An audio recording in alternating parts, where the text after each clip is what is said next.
Hideous Energy, episode 147. Sete is Spanish, bro. It's Spanish for bro? It's Spanish for bro. They're confused. It's a weird, because basically you're saying 1, 2, 3, 4, 5, 6, bro, 8, 9, 10, 11. It's just a substitute. How many candles is on that cake? Bro. It's bro candles. This is what you're going to get if you listen to the show. It's like he said, it's called Hideous Energy. My name's Austin. His name's David. We release the show weekly, and we barely ever miss a week. That's how you know we're kings. We're not kings, and I feel bad. We will be here next week with a show about SPX, the Small Press Expo convention in Maryland. Why are we going to have a show there, David? Because we're going to literally going there. We'll be in a hotel. We will then take our recording equipment probably to a different hotel where there's going to be more creators because we know of at least 1 or 2 people that we're going to be talking to, or at least it's planned. So we'll probably have some special guests. If we don't, it'll be because Austin and I in some way messed up.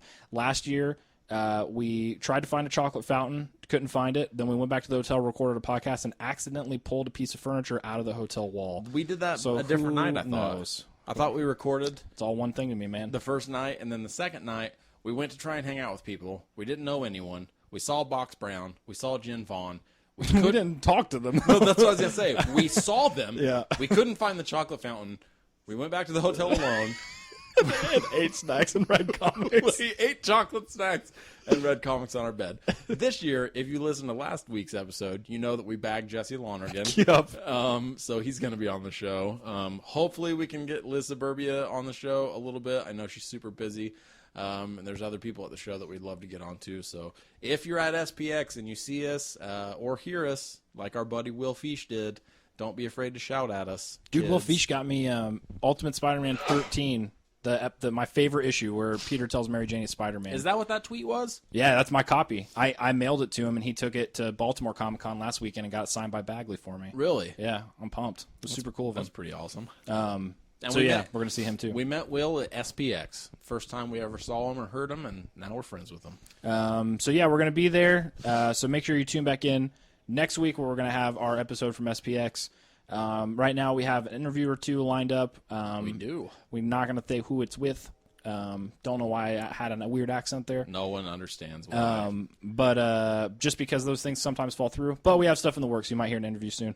Also, you can find us online at hideousenergy.com, on iTunes, on Blogspot, on Facebook, Twitter. Just search for Hideous Energy. Uh-huh. We are wrapping up our weekly tenure on a webcomic called Super Cute, which we did for 80-some sequential weeks. We did it for a long time with artist Brent Hibbard. A little over 2 years. Artist Brent Hibbard drew all of those that Austin and I co-wrote, so you can read them online for free at supercutecomic.com. And here soon we're going to be doing some stuff with that, which we've talked about in past episodes. Don't need to reiterate all of it at this moment. We're going to be taking the site down, but check out Facebook to see old strips, and then there will be more information about what's coming in the future. Lastly, we are sponsored by Discount Comic Book Service, the best comic book retailer on the web, bar none. Sure. This is both based on our highly subjective opinion and also that they pay us. Money facts, too, that they are the most successful online retailer. Not even just that they pay us, but also that they give you the highest fucking discount you can get. Yeah. They have a pedigree that's just amazing. If you go back a month or 2 in our archives on iTunes or on our blog, wherever, we have an interview with the co-owner and co-founder, Christina Merkler, about their history and about what they do and their business model. It's pretty interesting, so give it a listen. But if you're on dcbservice.com shopping around for comics and you've never used our code before, you get one shot to use it, so make sure you make it count. Yep. But you can use our code HIDEOUS8, spell out the word hideous and the number 8, to get an additional 8% off, which already you're working with 40% off on their online costs. So that's 2% away from completely half off of pretty whatever amazing. your order is going to be. If you use it, it will no longer work again for you. So, you could try if you want to, but it just won't work. They're going to catch you, and you're not going to be allowed to do it. And then they're going to tell us. They're going to give us your email, and we're going to email you. None of this is going to happen. We're not going to be mean. We're not going to do this. We're going to make you feel really bad. Incorrect. We're going to tell you that we're disappointed. We won't. They won't tell us that because it would be wrong and tacky of them to give out your information. They won't do that. So make sure you check that out. We'll find out. If you get an email from us, you'll know. If you have a problem with us not talking about comics, in previous episodes, if that's ever happened, no one's ever actually been upset, but we joke about it. Yeah. You don't have to worry about that today. Most because of the outrage has been fake outrage that we generated have by supplied. us. Yes. We talk about a lot of comics today. We're going to talk about some books that we recommend that we think that you should read, Yes. Including Jinx by Brian Michael Bendis, as well as RASL by Jeff Smith. And we're going to run down last week's like singles, like comic book new releases. They're not. I mean, they're a week old now, but we got some Batman Black and White. We got some The Star Wars. Trillium #2. And There's God one is more. Dead #1. God is Dead #1. You're going to want to listen to that because we're not nice. It's not a shining We're mean. review. We're not mean, but it sucks. It's not a good comic. Listen to us explain why. Why spoil the whole segment for them? It's a great comic. There you go. Twist. Keep them guessing, man. Twist. God is dead. God isn't dead. #6. Yeah. Just growl. And now a special news bulletin. Hideous Energy thinks you should read this. Y'all better start reading. Y'all. Welcome to Indiana. Y'all. We don't really sound like that, I hope. Dude, I lettered the word y'all about you- 37 times the other day in one book. How'd you spell it? Or how'd he spell it? She? How'd the person who wrote the thing spell it? I don't know who it was. YA_LL?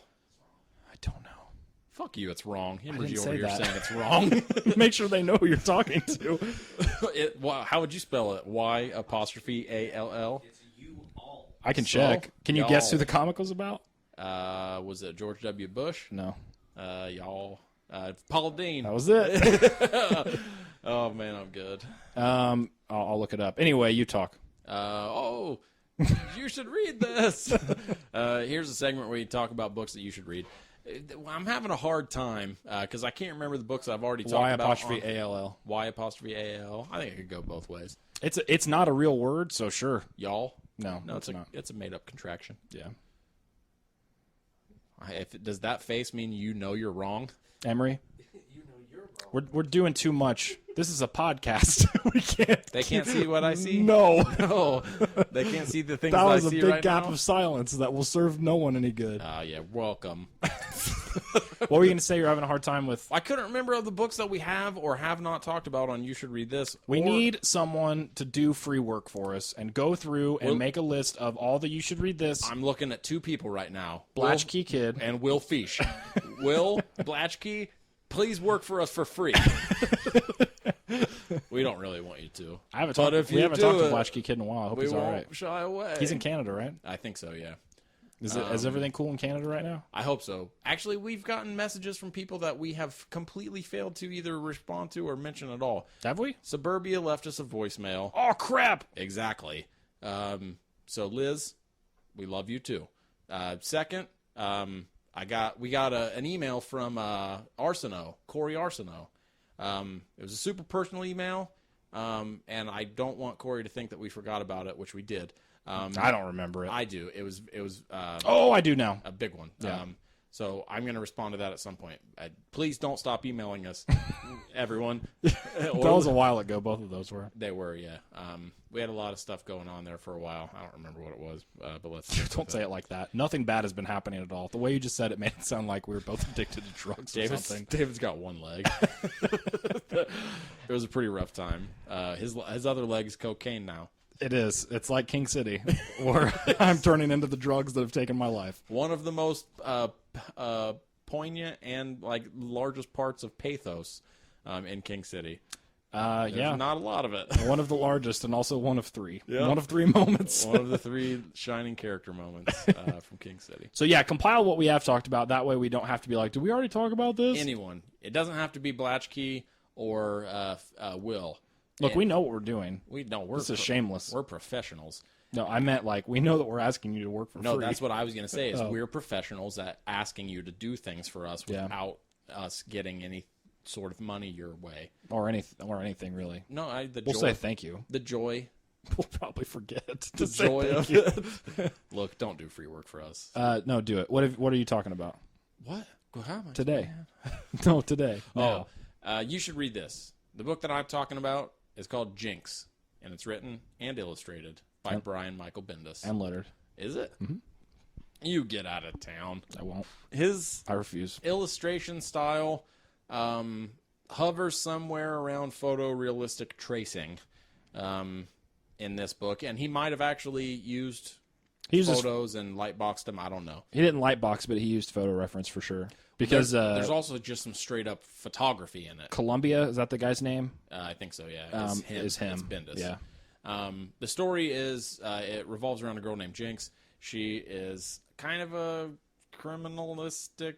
She's a bounty hunter. Well, I mean, she doesn't operate within the law 100%. 100%. Okay. No, she does. I mean, she's legit. Like she's a bounty hunter, but she's in seedy situations a lot. She is, but she's not like pocketing like drug money and like being a flawed character. That stuff comes into the plot a little bit. Yeah.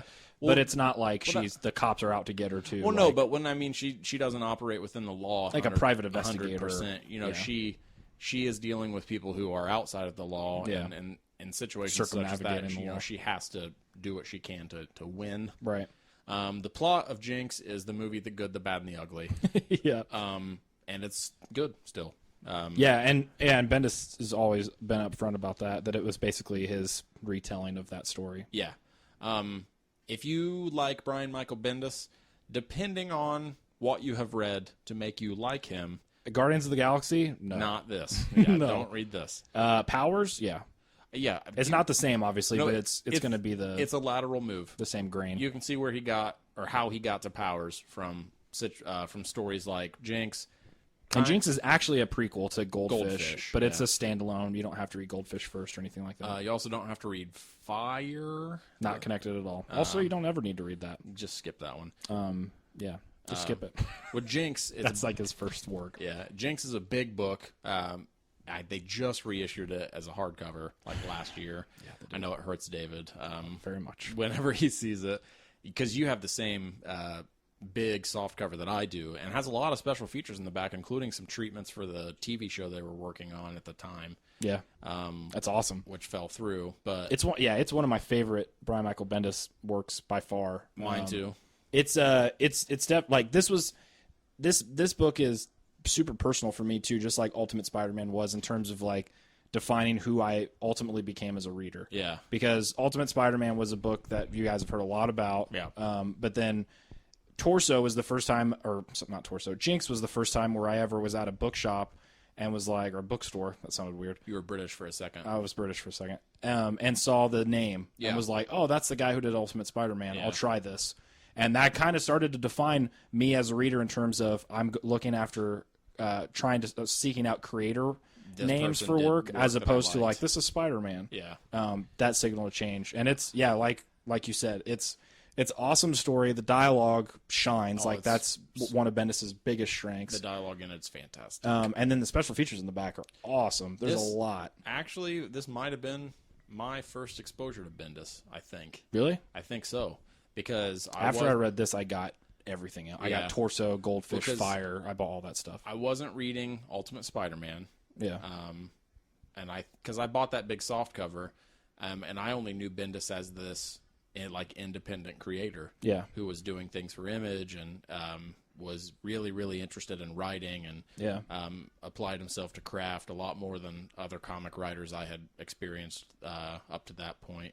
Or at least you knew about it, because he's always been super that's probably vocal. That's and probably part of it. Yeah, that he likes. He's very transparent. Yeah, he likes craft enough that he's willing to talk about it.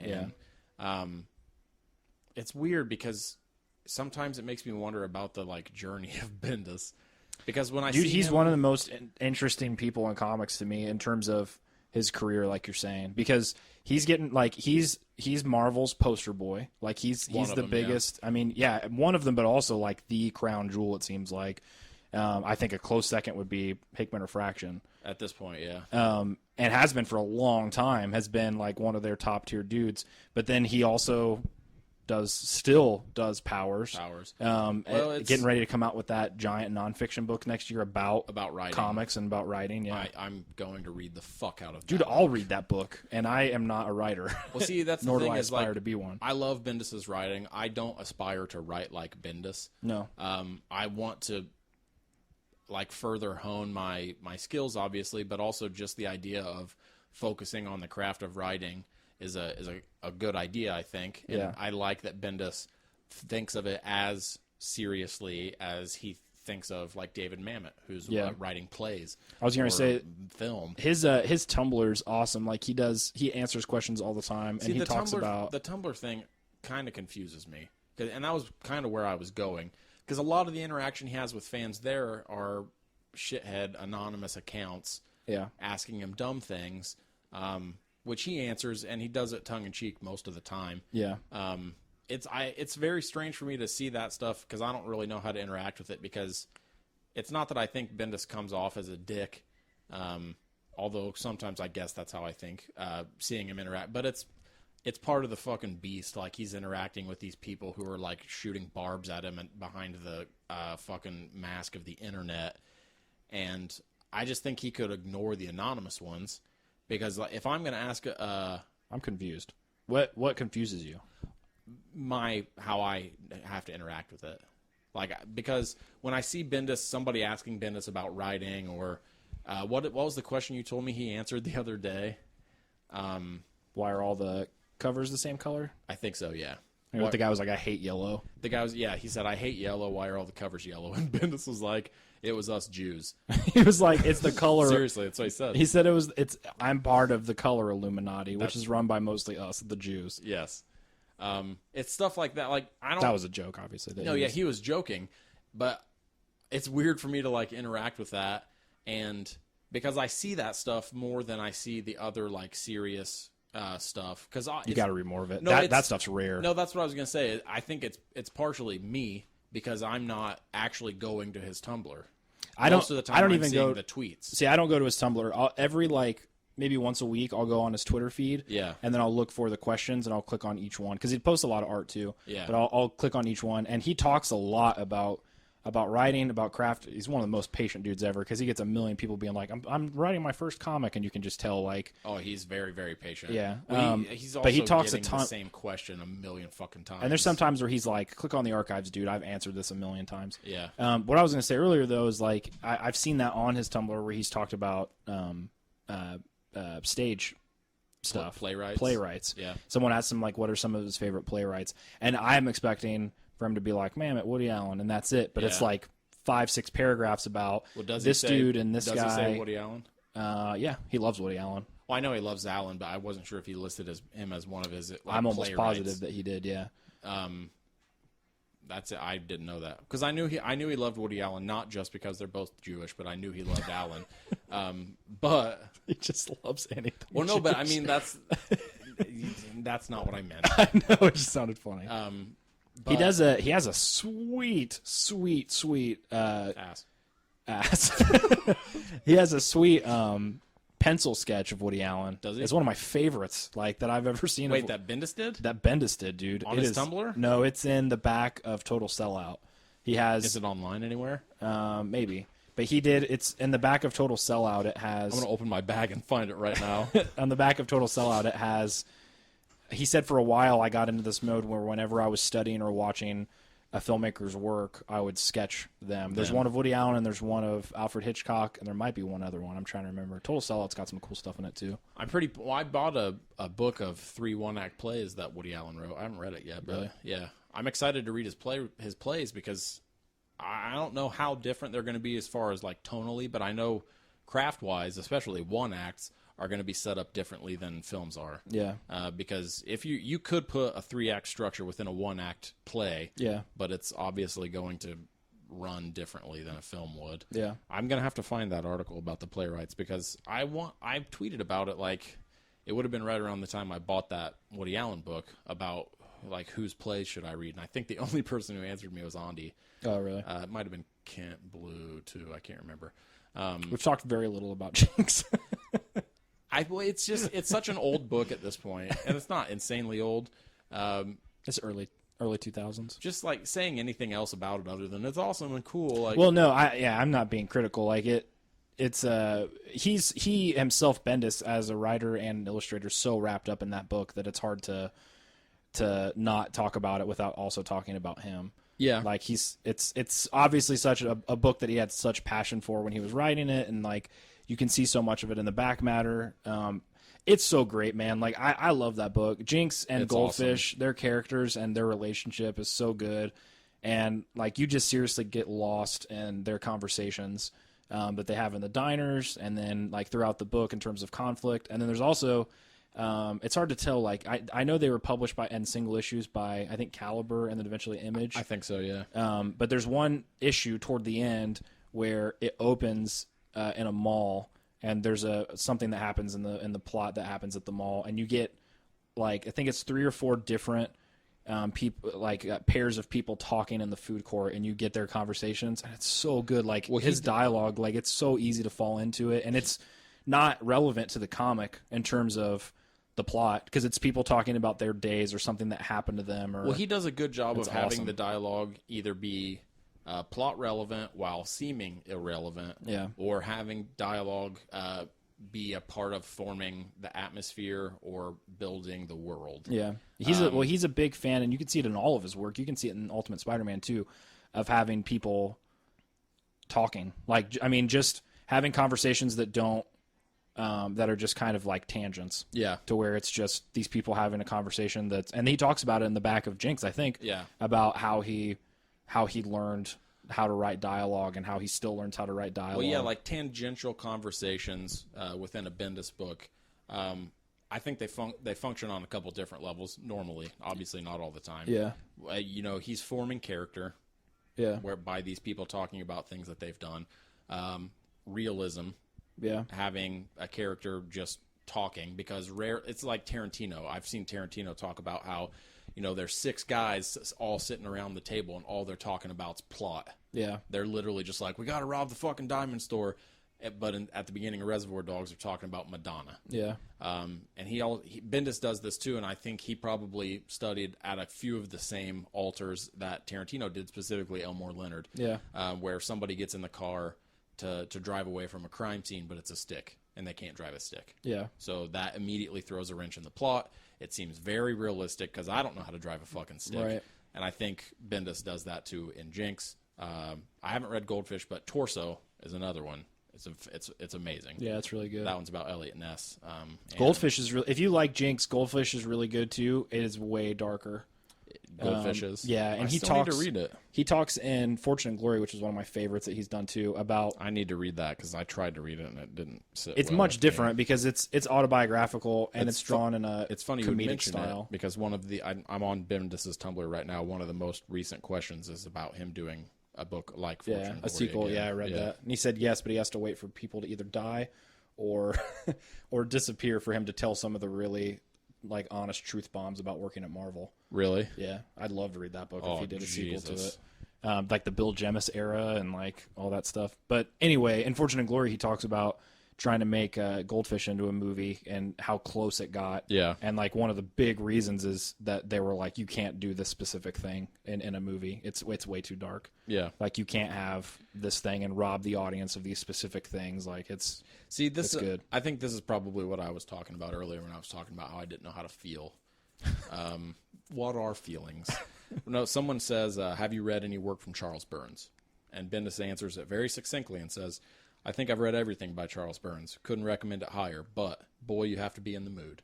And then 2 questions down, first a question up above that, someone addresses him as Mixmaster Bendis, so let's go ahead and scroll down. And then someone says, anonymously, will Cyclops be hooking up with anyone anytime soon?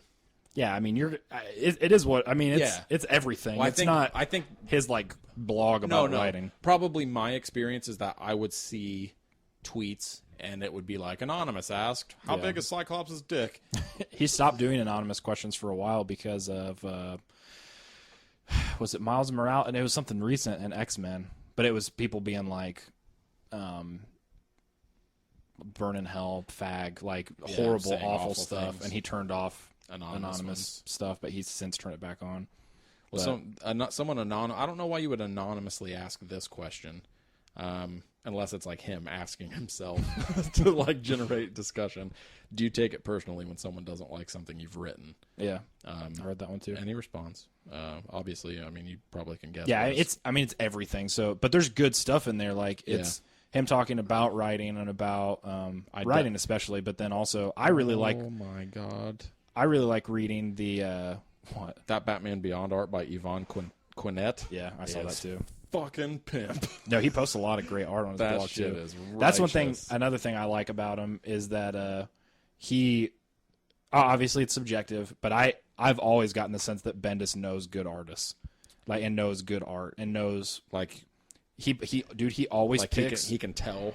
Yeah. Like he's got. It's not something where it's just like whenever I see him working with an artist that he asked to work on the project or got paired up with. Yeah. I never get that feeling. It was a B. Claymore and Gail Simone that had that big argument about it, to where it's like they're paired up on a project, so it's like this person's doing the work of their career, and it seems very false. That's what B. Claymore was saying.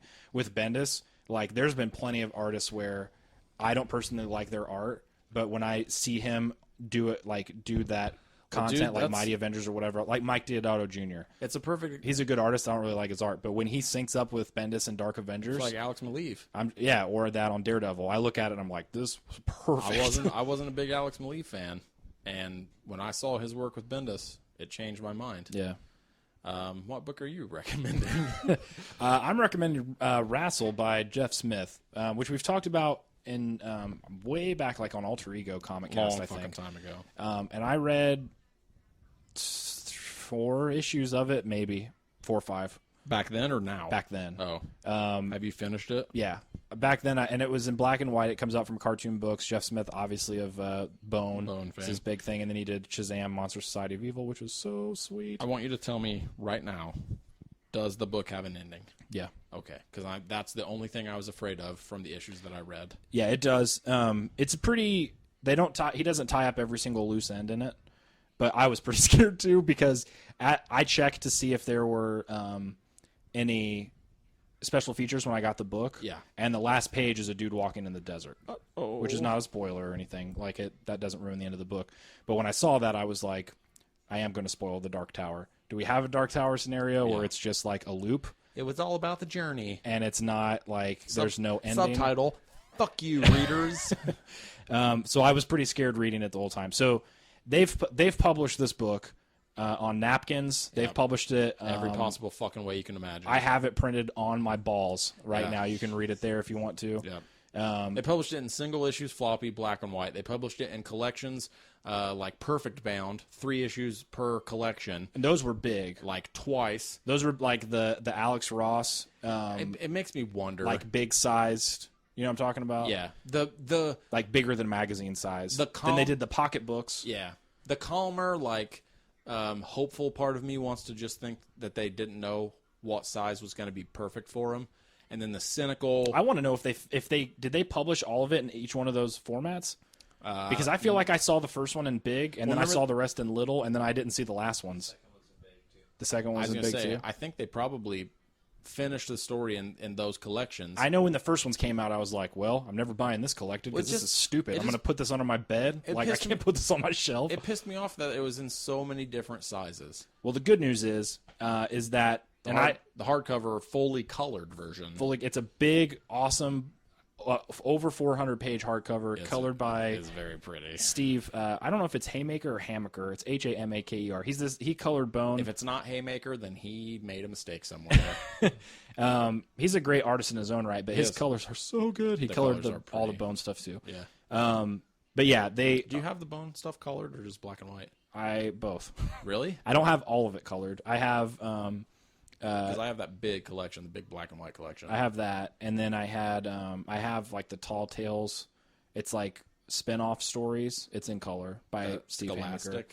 It is published by Scholastic, but only Scholastic. They published it through them. Yeah. Like Scholastic. Well, because they didn't publish that big black and white edition. That's not Scholastic. I think it's Cartoon Books. I think too. Yeah. I read that stuff in Disney Adventures. Shut up. The first time that's what I knew Bone from. Shut up. Did you know they published it there? No. Yeah, they serialized. They edited some stuff, like they made Thorn, like when she was taking a bath and stuff in the river, like they covered her up with bushes or something. There's no nudity in the actual comic, but they made it a little more kid-friendly. Covered her up with bushes. Okay, just a ton of pubic hair. But yeah, that's where I read all that stuff. Was That's in Disney weird, man. Adventures. I used to read Disney Adventures, and there wasn't. I don't think there was comics. I was reading like In the back, yeah, every issue. In Really? the back, yeah. Don't remember that. But anyway, so they published it, and we found You out. should read this Disney Adventures. We found out that Jeff Smith's going to be at SPX, which we'll be at next week or this weekend. It'll be this weekend. We'll be recording there. Are you going to SCPX? Next week? That's not what it's called. SCPX. So he'll be there with copies of the hardcover, so you can get it there if you're going to be at SPX. Yep. But yeah, man, it's good. I would say I tweeted about it, and how I would describe it would be sci-fi history pulp. Like it is a good third of it is seriously like. Well, I remember the sci-fi, and I remember the pulp, and I remember some of the history too. Yeah, I'm right you there read with some you, of buddy. it. I'm right there with you. But that's a big part. Like that thread goes throughout the whole thing, and there are definitely sections of the book where it's like, okay, buckle in, because this is history about Tesla. I love that. Yeah. But if you don't like history, Might not be your bag. It might not be your thing. But it plays a key role in the plot. Yeah. So it's not just throwaway stuff. Tesla, by the way, was an amazing dude. Yeah. If you knew that, No, you'll get ass. a ton of his like the main bullet points of his entire life. Yeah. And it's so cool, and maybe not like that good to his memory that I think of this instead of like maybe like a nonfiction book about his life. But a lot of the parts in it, I think about David Bowie and the Prestige. Oh, really? Yeah, because he talks about him, how he went to America, went up in the mountains in Colorado, and I was like, that's when he was a David Bowie. David Bowie something. That was that part. When that biography that I read, All the stuff that you told me from that biography is in the book. Is it? Is in RASL. They talk about it, yeah. like his very last thing was him basically trying to invent the internet. Like that was the thing he was trying to Well, invent. that's a key thing is he announced this big thing, and then it was the only thing in his career that he then pulled back and was like, no, Yeah. I'm not going to talk about it. Then he died. So he had all these journals. What also like bankrupted him.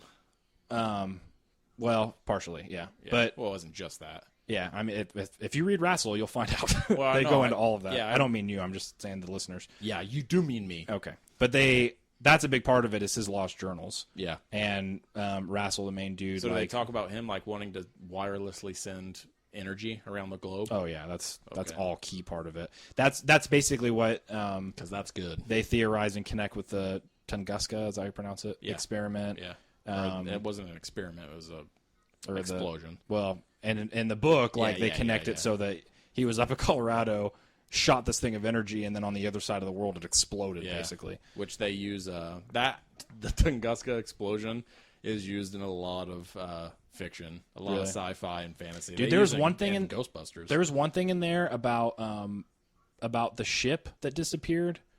Do you remember? Did you hear about this?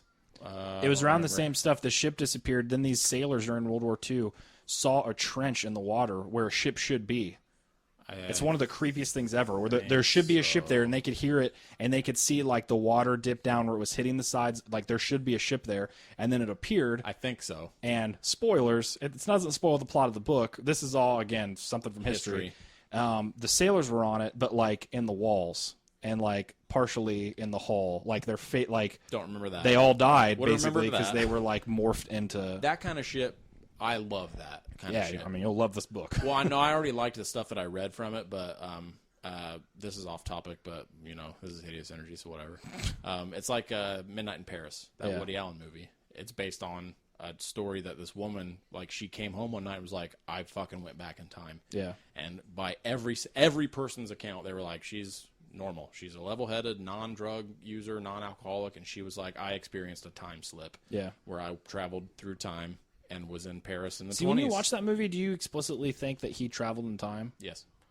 Because I feel like it was open a little bit to where it could be that he had an experience. It didn't necessarily mean that he time traveled. What do you mean?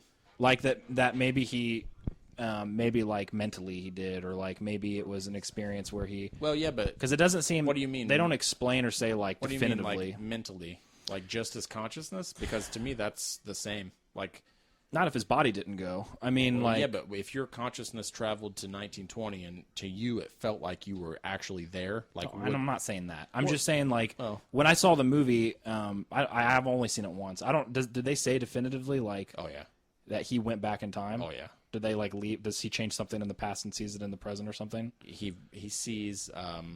He goes back into the 20s and he's talking with Marion Cotillard's character, and then he goes back into the future and he finds a diary of hers. And is he in it? Yeah, he is. Oh, okay. The diary mentions okay, never mind. Knowing Gil, and then she's like, Gil gave me earrings and then we made love. So then he's like, oh fuck, and he goes and steals his wife's earrings. Oh, okay. And then it gets caught.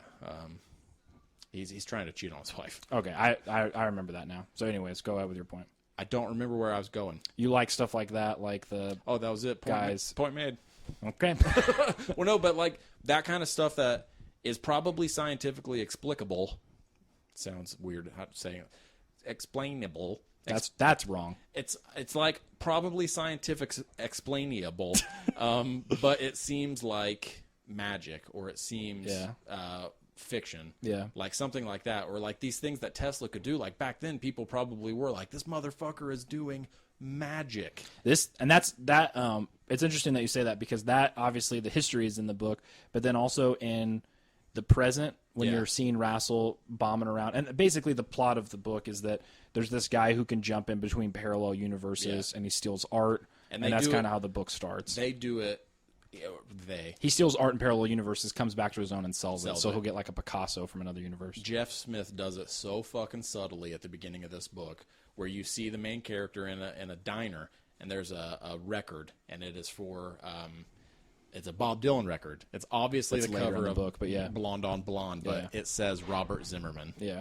And that's such a subtle thing. He's like, Dylan isn't Dylan here. Yeah, it's Robert Zimmerman. It's a cool, which is Bob Dylan's real name. Yeah. I think Jeff Smith is one of the best storytellers working in comics. It makes me wonder how people see him from other countries. I was thinking about that as I was reading it. Jeff Smith? Yeah, I wonder if people view Jeff Smith as like one of our like greats in terms of like an American cartoonist or an American, like when I think of like what do you mean, like representing? Well, like when I think of what's the country? I don't know France? geography. Maybe France, like Mobius. Like I think France, I connect because like I wonder if or like Jeff Jacques Smith. Tardy. Yeah. Like a French artist. Where was Hergé from? He was from Belgium. I think it was Belgium. Yeah. Is Belgium a country? Sure.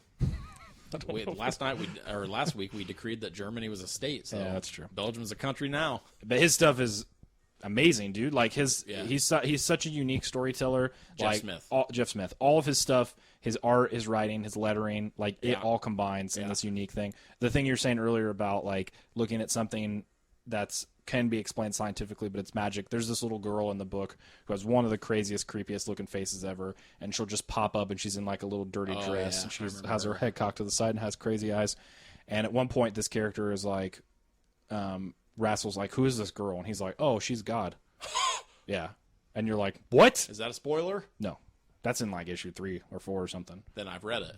Probably. I had read it. Well, I had forgotten about it. We read the first, I think, like 5 or 6 issues. I don't know how many issues there are. I know that it's almost 500 pages long, the hardcover, and there are no special features. We read a pretty significant portion of some of that Tesla stuff. Yeah. I remember the Tunguska stuff. Less than you know, though, dude, because he crams. Yeah. Because I thought the same thing. I was like, oh, yeah, I read all that Tesla stuff. We read like a third of the Tesla stuff. Well, that's cool. There's more of it. It's a pretty decompressed storyline in terms of when you actually lay down, if you were to make a timeline of like the plot that happens, there's not a ton. Yeah. It's a lot of backstory, it's a lot of history, and then it's a lot of... So it talks about Tesla inventing radio and Marconi getting that. all that stuff. Yeah. Like that's what I'm like. That's why for me, sci-fi history pulp combines all three of the things because it's very noirish. Obviously, sci-fi is a huge role, and then history is not like a footnote in it where it's like, oh yeah, it's like history. There's some history in there. It's kind of neat. No, it is history. So, like, if that stuff interests you, you'll really, really dig it. But I'm 100% buying it. I'll probably buy it. It's great. Before we go to SPX, but it's great. I like Jeff Highly Smith recommend a it. lot, and I like Tesla a lot. Another thing I liked about it is that, like I said earlier, there's stuff that isn't explained specifically, and then there's also stuff I was very, very scared. I was reading it. Very specific things would happen. That very specific things would happen. Like, oh, this character's going to be this character, or this plot point is going to happen because of this. And he does not go for any of the easy routes and trying to connect all of those dots like he could. Yeah. So yeah, it's awesome. should read it. I'm absolutely going to buy it. That Tesla biography, I would have never, ever thought about something like this until I read that biography about the word radio. Yeah. Like, even when Tesla was inventing it and Marconi was messing around, because, by a lot of accounts, Tesla and Marconi were working on radio around the same time. It wasn't that Marconi, stole Tesla's ideas, but he's the one who got the patent. Yeah. In that first Sherlock Holmes movie with Robert Downey Jr., at the end of it, they're using a radio signal to set off a bomb, and one of them is like, it might even be Sherlock Holmes. He's like, blah, blah, blah, yeah, well, you wouldn't be able to do this without radio. Or radio's going to take the world by storm. That word didn't exist. Really? Yeah, it was 70 more fucking years before anyone even coined the term radio. One of the most interesting parts of Tesla's story to me is that how big of a giant cock Thomas Edison was. He's a piece of shit. Just the biggest throbbing cock ever. Piece of shit. He was like, hey, watch what'll happen if you use Tesla's energy, and then they fucking shock an elephant. They killed it. They fucking killed they killed it. an elephant in front of everyone. He is just the biggest dick ever. He's a piece of shit. He was also a genius. That's in it, too. Thomas Edison being a cock. Yeah, Tesla was a genius, too. I mean, genuinely, those guys were geniuses. No, RASL is all... Everyone in that book, except for one character, is a genius. For real. Yeah. They're all scientists, and they're all, they're smarty pants. And then one of them's God. One of them's God. Read 'em and weep. Whatever, dude. I I want to lead with that. Okay. Yeah, whatever, man. I want to set the tone. And that's not even for this. It's just for my life.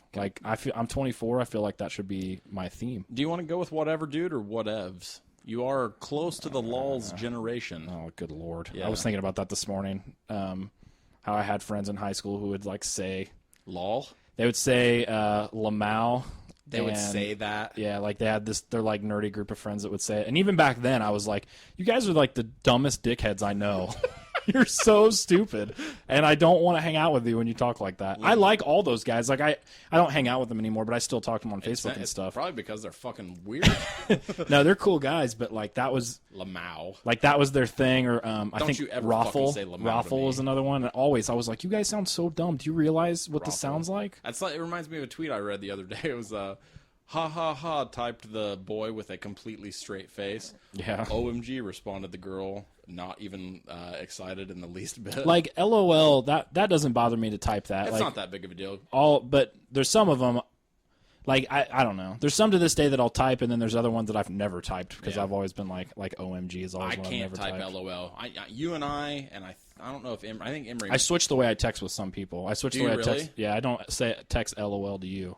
Yeah, because you're right. I know you don't. We're both ha ha ha. And then Amanda and I do both. You guys both LOL and ha ha ha. Yeah, it just depends. I think there's so much more power. At work, LOL comes out a lot more. Does it? Yeah, I mean everyone's on chat, so. Well, when I'm texting with you, I know how powerful it is if I type out the sentence I actually just laughed out loud. Yeah, but sometimes an all caps LOL hits too. There's been times where I've had, or with Trevin. He'll type LOL, but if he types LMAO, then I know I made him laugh. He's laughing. He'll rarely use that. It's weird how you can pick up those little things. Because I'll type ha ha ha. With us, it's usually all caps if we think it's really funny. Yeah. Oh, cool. Comic books. We're going to read some comics. We read them already. We're not going to read Just these. wait. We're going to read these real quick. Hang on a sec, and we're going to read some comics while you listen. First book up, Trillium, number 2. It is written and illustrated by Jeff Lemire, mostly colored by José Villarubia. Well, I think one page, or maybe that 2-page spread is colored by Lemire. Really? Yeah. How the fuck do you know that? It says it in the credits. Where? In the comic. Why? That's weird. I wonder why. It was the same way in the first issue, too. He colored part of it. Can you tell? I couldn't. When I went back to find the page, I couldn't because the credits are at the very end. That's such a very strange choice. To have almost all of them be colored by someone else and then have Jeff do his own colors. This is written and illustrated by Jeff Lemire, colors by José Villarubia, pages 1 to 18, or 19, I'm sorry, and Jeff Lemire, page 20. So I guess the last page. What the fuck are you talking about, Emergy? Sweet Tooth was that way. Sweet Tooth was that way? He colored part of it. My guess is that this is a total guess, but he does everything else other than the lettering. So my guess is that either maybe he just like feels like he wants to color a page as he's finishing it, or there's like that's what his schedule can allow him. Is like 2 pages. He's like, that's all I got in me today. I got 2 pages of color in me today. I don't know why though. It looked the same. I mean, I never noticed. Which is a credit to one of them or both of them, I guess. Both guys. Yeah. Either matching the style. Yeah, the either palette. Villarubia's completely matching Lemire's style, and or the other way around. Either way, it's a fantastic looking book. It's one of my favorite of Lemire's books as far as the art goes. I have 2 minor problems. I'm spitting all over myself. I have 2 minor problems with this issue, but overall, I actually really liked it. Let's go with your minor problems first. The first one was okay. So this issue is almost all of it, pretty like 98% of it is in 1921 on Earth, right. And the 2 main characters, which I already forgot their names. Nika. I think Nika is the girl's name. They say they're each other's names. Like William, I think is the guy's name. It's after they get Nika all and high. William. Yeah, after they get high on Trillium, kind of. Yeah. So it's them talking to each other, kind of, and trying to communicate. Eventually, they get high on Trillium, and then they basically get each other's history and everything. It's like what's the Vulcan thing? Mind meld? Is that what it is? It also reminded me a little bit of Dash Shaw's Body World. It's not the exact same effect where you smoke that drug and then I can hear and feel and see what you are. Like we basically are sharing all of our. What's the other thing? Senses. It's in another fiction too. There's a thing like that where you get all of it. I don't know. It's in the Dresden Files, kind of, but that's not what I'm thinking of. Anyway. Yeah. So they get everything, and then at the end you find out Nika goes back to the future. 3471 or something Just like go that. with me. There's no roads where she's going. There are, maybe not. Who knows? Space roads. And she finds out that the I forget what they're called, like the Abathenians. I don't think that's it. They have a name that sounds like it's out of Halo. It's like the Gaul or something. I know it's the call is the call is that it's the sickness / virus. Oh, is it? Okay, Yeah. I mixed it up. The Abithians or the Abethians, I forget how she actually pronounces it out. That's the race on the planet that she is. The call is that virus thing. So it has finally arrived and has hurting hurting shit. Hurting. Yeah. So that's the issue is mostly them communicating. So kind of, yeah. The first minor problem I had was the way that it was lettered when they were talking and not understanding each other. They used dashes. Yeah. To me, that's silence.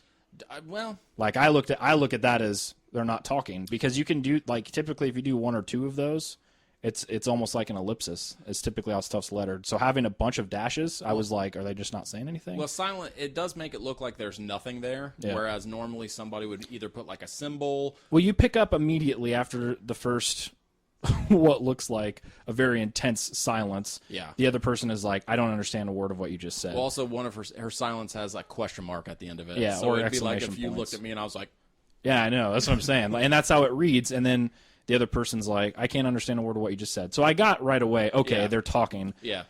Which I get because, like, how do you write English knowing that the other person doesn't hear it as English? Well, it's a strange. Could use symbol. I don't know. To me, I would almost use something that's to represent sound at least. Yeah, like something pretty abstract to where it's like it is something I didn't think about until right now. But well, first of all, in the first issue, that doubled issue, you don't know that she, Nika, and anyone else that she's with is speaking something other than the English that we know, living in America currently.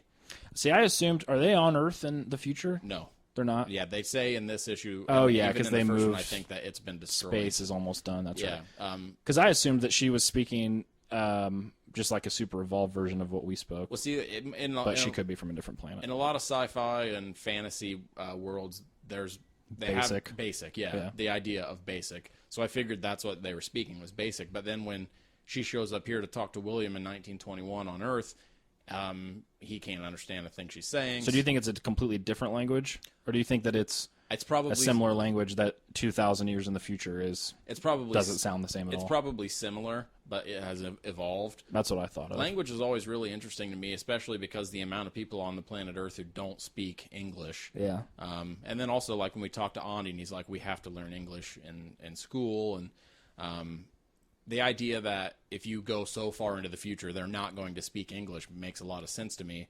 just as in like William Gibson's novels. Like he goes so far into the future, and everything is sort of tinged with this Asian culture. I was going to say, typically people either pick Spanish or Chinese, it seems like, in terms of like going in the future to where like their theories of what language will spread. Because that in America, I mean, it doesn't sound like it's as enforced as Andy made it sound.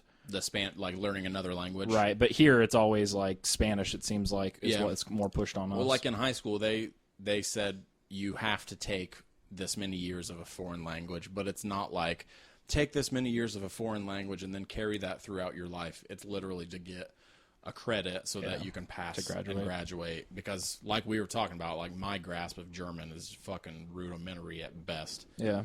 I can pronounce the words, I just don't know what a lot of them are. So you don't know what German is. I know, because I could probably pronounce a lot of the words too and not know what they are. I do know what German is. Can I speak it? The idea of it as a language? I do understand that. If that was the requirements for what my school taught me, success. They succeeded.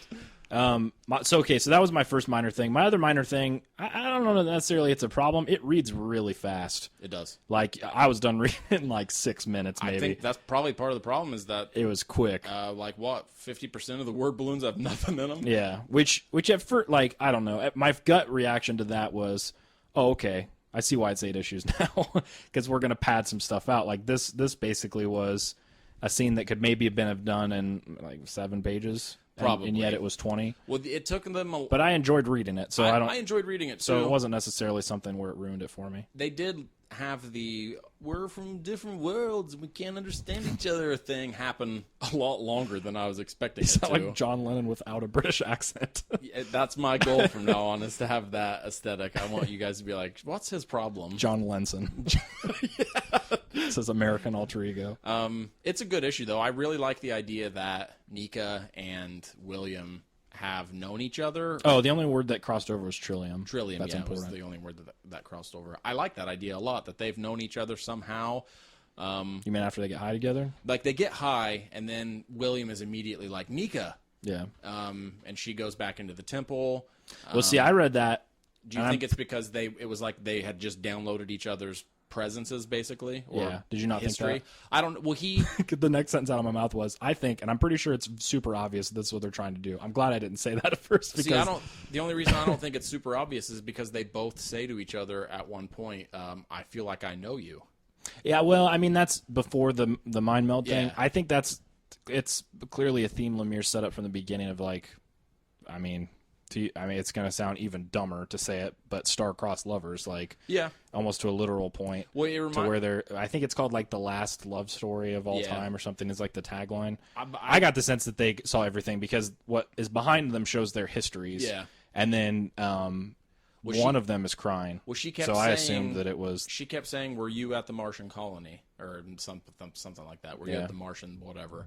And then William was like, "Didn't I see you?" So I don't know if it's one of those like coincidental things where they feel like they've always known this person, like you're saying, like you feel this pull to someone immediately, or if they really have known each other through the ages. I think after they smoked some drugs, they knew they got everything. You think that's what it was? At least on an emotional level. Like the way I read it was like that part in the new Star Trek movie, the first one of the reboot, where old Spock does the mind meld, and then Kirk's, when he comes out of it, he's crying. Like it's not even that he's like, oh, that really touched me. It was just like so much emotion overload that it just, I don't know. I guess busted his face. It could probably be either way. The sense that I had gotten was that they knew each other somehow, or had either. Well, that's what I'm saying. I think it's both. I think that they had that feeling, but then I think that it was supposed to demonstrate through the art, like that, and that's why they could communicate at that point almost. Like, do you think they're actually puking? When they're high? That's like coming out of their mouth? Like, what is that? I don't know. To me, I don't know. I guess my guess is that that's they're high personified individuals. Some way to visualize it. It has a very sort of Aztecian, because I feel like Mesopotamian feel. I don't know. I feel like that's I have no way to know. And when I read it, it looks like it's like they're high embodied. Yeah. Not so much like, because I think that if we actually saw them and we weren't high with them, they would just be like, Oh, do you Just think? like sitting see, there. in my head, they wouldn't actually have their heads tilted back. They would just be like fucking gazing like at each sitting other, there. like glassy-eyed and drooling. I like this issue, and I'm interested to see where it goes. Yeah, I liked it too. It's a really fast read. I really don't want the rest of the issues to be this decompressed, just because I know Lemire can pack a lot of story and characterization into like single issues of comics. They can pack a lot of story into a single fucking page. Yeah. Like on Essex County, man. It is. Or in the first issue of this, that one page was Oh yeah. had like 16 bullets on Yeah. it, or like caption boxes. I think this is far superior to a lot of the DC like mainstream stuff that he does. A lot of it, not all of it, obviously, but Yeah. I just think Lemire works so much better when he is within his own creation. Well, there's no constraints too. No, I mean, he can just go wherever he wants. Yeah. And I think he does that with not only with the art but with the writing as well. And José Villarubia's colors are really pretty. It's good. What would you rate this out of 10? 7. I give it a 7. I liked it. Yeah, it's good. Next book up is one that's been talked about amongst the Twitter sphere. The Twitter sphere. And that book is the Star Wars #1. Yep. This book is the It's based comic on book made flesh. That's the wrong way to say it. based already. on the It's confusing. first draft of George Lucas's script for Star Wars. So Dark Horse got a creative team on it, along with the guidance of LucasArts. Well, also Lucas looked at all the pages. Yeah. I was surprised by that, and they said he's going to see every single page before it gets printed. Yeah, which finished blows pages. my fucking mind The way it's described is that he would give a shit. adapted from the original rough draft screenplay by George Lucas, script by J.W. Rinzler of the comic, art by Mike Mayhew, colors Rain Barreto, lettering Michael Eisler. This art is fucking great. Yeah, the art's awesome. I love it. The art's really good. The colors are good too, man. It's weird, man. Like at the beginning, I was pretty interested, I was too. and then in the middle, I was really bored, Me too. and then at the very, very end, I was like, "Oh, okay, I like that." And then I was kind of back on, but not as much. Like enough that I think I'll probably read issue 2, and if I'm bored like I was in issue 1, I'll probably jump off. What my fear is that this will be a total novelty book. It already is to me. Yeah, I mean, it's This- possible that Rinzler, is that his last name? Yeah. That Rinzler could take that and make it into like a compelling story, or like turn it into something that's, I don't know how many issues it's going to be. Maybe. I think it's 8, isn't it? The politics stuff, I don't know. It's just not for me. I wasn't into it. I forget who I was talking to the other day, or maybe I read it somewhere or heard it somewhere. They were like, I can't imagine why kids didn't want to see a fucking movie about a galactic struggle with that the was me. Senate. No, it was Peter. Peter Serafinowicz. Yeah, he was talking about episode 1, and he was like, "And what kid doesn't love trade embargoes?" Exactly. But see, that leaks into this more. I feel like Lucas either talked to someone after he wrote the first draft of the screenplay, and they were like, dude, politics, no. Yeah. Action, punchy, kicky, yes. Well, like I don't know. It's my like the part of me that just looks at it from a purely enjoyment level. Yeah, like a comic reader. Yeah, like kind of wants to write most of it off. The other part of me that looks at it in terms of like an artifact almost is really, really intrigued. It's a very interesting idea. Because I really like how it's not, and this isn't necessarily so much the people who did the comic as much as Lucas. It's interesting to see how it's not. Going into it, I thought it was going to be like, here's my friend, R2-D4, and like stuff that was almost exactly the same as the original. There is that stuff. There is that stuff here and there, but for the most part, there's some names and like stuff like Yeah. that crosses over. It's pretty radically different in terms of like Anakin Starkiller is a different character than Anakin Skywalker would be in the movie. Yeah. In this, Anakin Starkiller is a Jedi, and he's friends And they're with... called something. They're not Jedi. They're Jedi Bendu. Jedi Bendu. But they call themselves Jedi also. They're not always Jedi Bendu. But he's friends with Luke Skywalker, who looks a lot like Obi-Wan Kenobi looks. An old dude, in, A New Hope. This book is one of the most confusing reading experiences I've ever had. And I mean strictly from an emotional level. Well, the middle stuff, like it starts off fairly strong. The character of Starkiller and his son is Anakin, which is spelled a little bit different. Yeah. And he has another son. They get in the skirmish. The younger son, who looks like Luke, that we know. He does look like Luke from A New Hope. He gets killed. All the lightsabers are red, which They I are. thought was cool. That's not important to the story at all. He chops that dude in half, which is boss. Tusk face like Vader cousin sort of gets. I don't know who he is. He kind of looks like what's those little like guards that guard the thing in Jedi? The big what are those things called? Wait. Rancor. He does have like Rancor tusks. Not a Rancor though. What's the little green pig dude? Oh, a Gamorrean guard. Yeah. His mask looks sort of like a samurai mask. Yeah. Sort of has that feel I see down that. there towards the bottom. That stuff was I was into it, and then we get to Alderaan, which is the capital of the Galactic Empire, New Galactic Empire, which is radically different. That threw me off right away. That panel right there showing the little star That was one of my problems with this. cruisers. Is that what they're called? Star Destroyers. Star destroyers. One of my problems with this is, I thought that was sweet. well, they wanted to take designs and general like aesthetic like keys from the Star Wars trilogy that we know. Yeah. So when I saw those Star Destroyers, I was like, that's got to be a huge city. it fucked with me. Like Yeah, my 'cause perception. they're so big. So then when you find out that they are a two-person Yeah. vessel, it was stuff like that. Seeing them basing designs off of stuff we already know, I think sort of subverted some of my excitement or took away my enjoyment because The sense I got though that it was early stuff. It was stuff that like basically would have existed around the time that he was.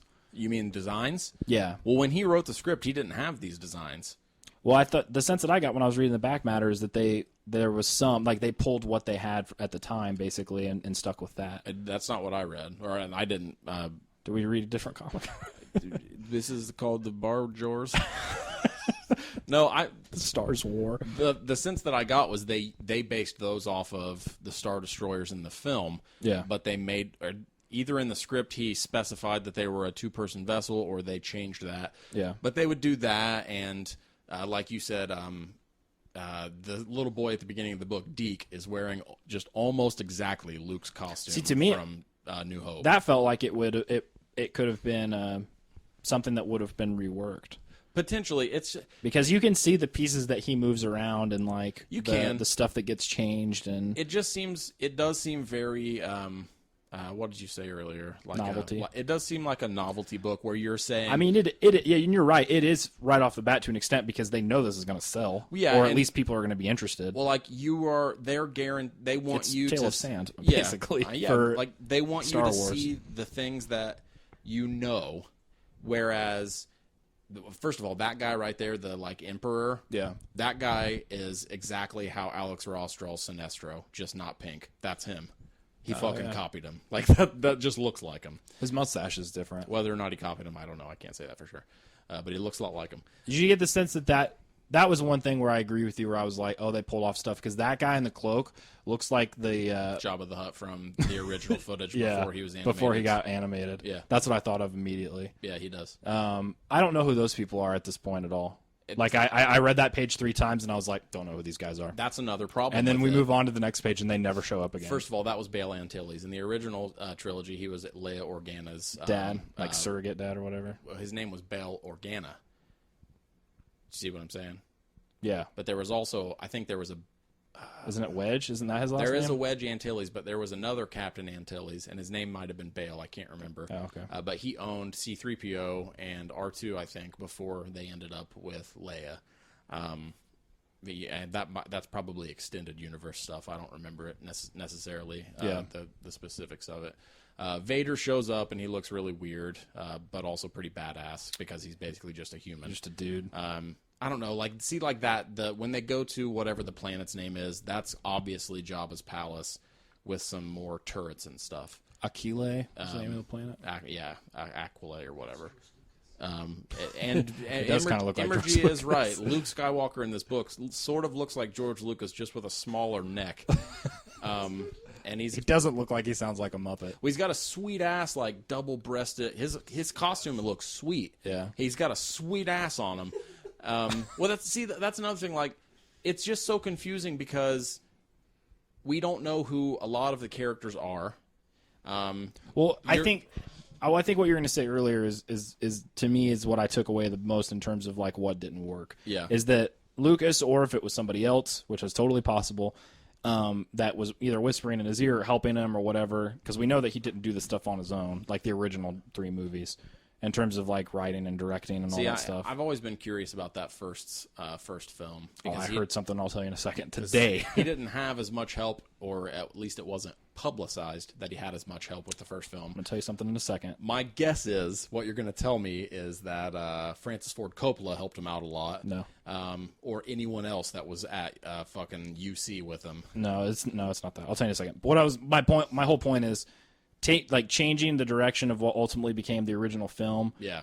From like weird political boring struggle to like literally Joseph Campbell's like monomyth, like Birth of a Hero. Yeah. Like that's the stuff where you can see when I was engaged, it was that stuff in this book. Yeah. And you can tell that he or whoever was like, hey man, why don't you make this about Luke Skywalker and about his journey and like, you know, becoming a hero rather than this like weird boring chess match where you don't know who any of the pieces are. Like that stuff is interesting to me, and even back then I was interested in it, probably most likely because it was running alongside the like lightsaber fights. Yeah. Because the political shit in episodes 4, 5, and 6 sucks really bad, and that's because it was Lucas doing it on his own. In 1, 2, and 3, you mean? Sorry, 1, 2, and 3. Now 4, 5, and 6, the political stuff is fucking perfect. See, in my head, I don't think of a lot of it. I mean, is there less? Or is it that I don't less remember than 1, it? 2, and 3? Absolutely. Okay. But also, it's integrated so much better. But see, I couldn't tell you though. Like that's my point. Well, in the first film, in episode 4, A New Hope, there's way more political intrigue and plots going on than episodes 5 and 6. Because Jedi and Empire has that political stuff, but it's more about war. Yeah. Episode 4, the war is like starting, or you know, it's been going for a while, but you see Grand Moff Tarkin talking about, you know, Leia delivering secret plans of the Death Star and all this political intrigue, but it's so well integrated within the action and the story of Luke. Like it's just done so much better. It's not a fucking scene within the Galactic Senate where they're literally floating around and arguing with each other. I think part of that might be my childhood. Like, yeah, because I watched the original trilogy with you in the past 2 years. Yeah. It wasn't that long ago that we watched it. Before you guys moved here, yeah. And I wouldn't have been able... after the end of it, I probably wouldn't have been able to run down the politics of it. I think there's just part of me... I think that at someday it'll click to where it's one of those things where you're like, oh, I never paid attention to that. Yeah. Because when I watch it, I'm like, Han Solo, Luke Skywalker, like... Well, no, like, it starts out, like, literally telling you, like, Princess Leia's on a diplomatic mission to Alderaan. Yeah, and I it's not like I see that stuff and it's just static. Like, I understand that what it's going on, but I never take that stuff away from it. I think another part of it is that, and I'm not saying this, like, bragging or anything, but, like, I've literally fucking put my face into those movies and scrutinized the fuck out of them. Yeah. And also watched them, like, literally in every single stage of my life. Yeah. Like, I watched them when I was young to the point where it was just like, that guy's got cool armor, I'll pretend to be him. Yeah. And then it was, I wanted to be Luke because he was the hero, and then I started seeing all the different gradations and the storytelling and all that shit. Like, I've literally grown up with those movies. The thing I was going to tell you was the cinematographer for the first movie just died. Yeah. And I don't remember his name. I can't remember it off the top of my head either. But he was a cinematographer for Doctor Strangelove. Yeah, a lot of awesome stuff. Yeah, for this, I'm trying to think now. They listed a bunch of them in the podcast I was listening to. But regardless, there was a quote that they read from him about working on the first Star Wars movie. Yeah. And he talked about how George Lucas never talked to him about anything ahead of time. and he wasn't being critical. He was just saying, like, he never talked to me about any kind of direction or look. I ultimately had to make all the decisions for the look of the film. And it was an honor to me that the look of Star Wars were my choices. Like, that's what stuck with everything else. And I was like, oh. I mean, because that's the thing, like, everyone always forgets, and I always forgot for the longest time, is that Lucas didn't direct Empire and Jedi. Empire. Did he direct the first one? Yeah, did he have a sole writing credit on the first one? I believe so, yeah. Did he? Yeah. I didn't think he did. But anyway, the other ones, it's Kasdan, and then what's the other guy's name that directed him? I forget. It's like, isn't it Francis something? I can't remember, man. Like Lawrence or something? Lawrence of Arabia? It's that. It's Lawrence of Arabia. Okay. It's weird because I've never thought about Lucas as a director, which might be a dick move on my part. What do you mean? I've never been like George Lucas, director. I have, but I think that's because of his early stuff, which I knew of when I was younger. Well, like THX 1138 and American Graffiti. Even that, man. Like those movies are awesome. THX 1138 is awesome. It's visually awesome. Yeah, but I mean, I've always thought about that movie as like his movie that he directed. With like directing, I don't know, man. Like directing that film, he like is literally filming locations, and Duvall's there. Yeah, but I mean, you can't. I don't know. I think it's kind of harsh to like. I know you're not saying that he didn't direct it. Well, no, he did direct it, but for me to think about George Lucas as a director, yeah, like the concept of directing a film like THX 1138, where you're literally filming these awesome locales that are real places, and that's literally the impetus behind your film is you're showing these great places, and there's kind of a story within that. There's a story. Kind of. This guy escapes a prison. That's it. That's the story. There's more to it than That's that. it, dude. He escapes the prison. And it's beautiful. It's a really, really pretty, like visually stunning film. And Duvall does a good job with the material he's given. But it's not deep. It's not deep. But that's one of those things where kind of like Prophet or like those other stuff where I never look at it and I'm like, man, they really dropped the ball with the storytelling. I look at it more like he did exactly what he wanted to do. Oh, yeah. Like it feels very, very, very intentional. Oh, no, he absolutely succeeded with what he was trying to do. Yeah. It's just... Did he write American Graffiti? I think he did. Have you ever seen that movie? A long time ago. It's really good. Long time ago. I don't need that. Just a yes or no. It's very long ago. Stop it. This book is so weird. It's so weird. After I finished it, I didn't feel like I had a great time, but I also wasn't like, this is a failure. It's just so weird for me to see these things. Well, I can't, like, the only thing I could probably attribute in terms of looking at someone failing in this project would be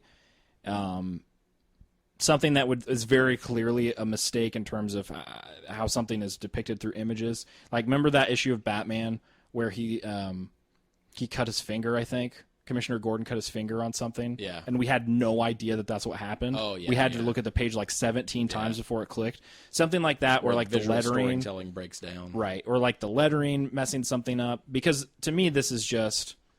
It's a rough draft. Yeah. It was never meant to be... Well, and Lucas wasn't like, hey, I'm going to save this for a comic someday because it's comic gold. Then I'm going to write this movie. You were right in comparing it to Tale of Sand. Yeah. Because taking something that wasn't published or wasn't meant to be published with a huge fan base existing, first of all, that to appeal to that fan base where you're like, this is sort of like that thing you love. Yeah. It's a very strange it clicked for interaction with me. When we talked to Stephen Christie the first time we had him on the show, and he talked about looking at it like an artifact. Yeah. And I think that's why I probably used the word earlier. I wasn't even thinking about it. That's kind of how I interacted with this, which part of me when I started was like, oh, cool, like lightsabers, Jedi. Yeah. And then as I got through it, I was like, oh, okay, I need to look at this more from a, like, see, that's the not thing, research, but like, okay, cool, let's look at the way it deviates. I'm not going to be able to read this like a comic tour on like Star Wars. I'm going to look at it like, this is really interesting. It's like an alternate cut, basically. Looking at it like that for me, or like as an artifact, it's hard for me because I don't think that idea necessitates turning it into a comic book. Oh no, not necessarily. To me more than anything, it's I'm interested, but not from a point of view where I'm like seeking out narrative. Yeah. As much as I am, this is really cool. The way that, like, to me, it's almost like a special feature on a DVD or a Blu-ray where it's like, here's how things might have deviated. looked, like, here's how they originally looked or whatever. Which is, I feel like Marty McFly. And it's hard to click your head in the middle of reading a comic and be like, okay, I can't read this like I'm reading. Well, it's seriously. I felt like Marty McFly in Back to the Future 2.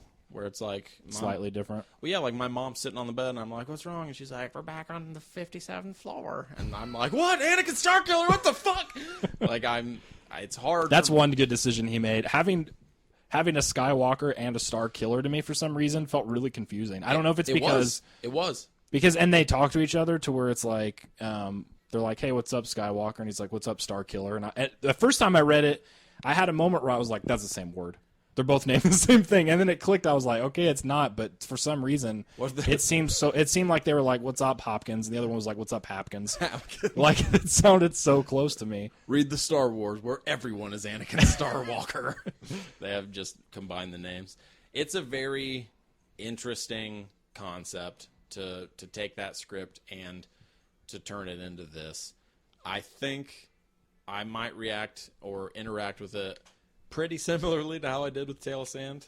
Like you said, my hope it'll be different a little bit just because of my love of Star Wars. My hope is that when they do the trade or the hardcover or whatever, they'll load it with like the back matter that they have in this, like more of that kind of stuff, maybe actual script excerpts or from something. Lucas. Because I'll buy that. Like if you're giving me a package, like for me, because I'm going to buy it the same way I'd buy Tale of Sand, which is a hardcover or something. Well, no, in terms of looking at it differently, to where it's almost not that it's not a comic, because it still is the comic. Yeah. But I'm not viewing it as I want to read something. Let's read the Star Wars. It'll be more like you want to see the parts that add up to the sum. Yeah, or like the mechanisms of like the behind the scenes stuff. What do you rate this? Wait, I was going to say something else. What was it? I'm trying to remember. I don't remember. Say it. I see. That's what. Now it's hard for me to give it something because like a number.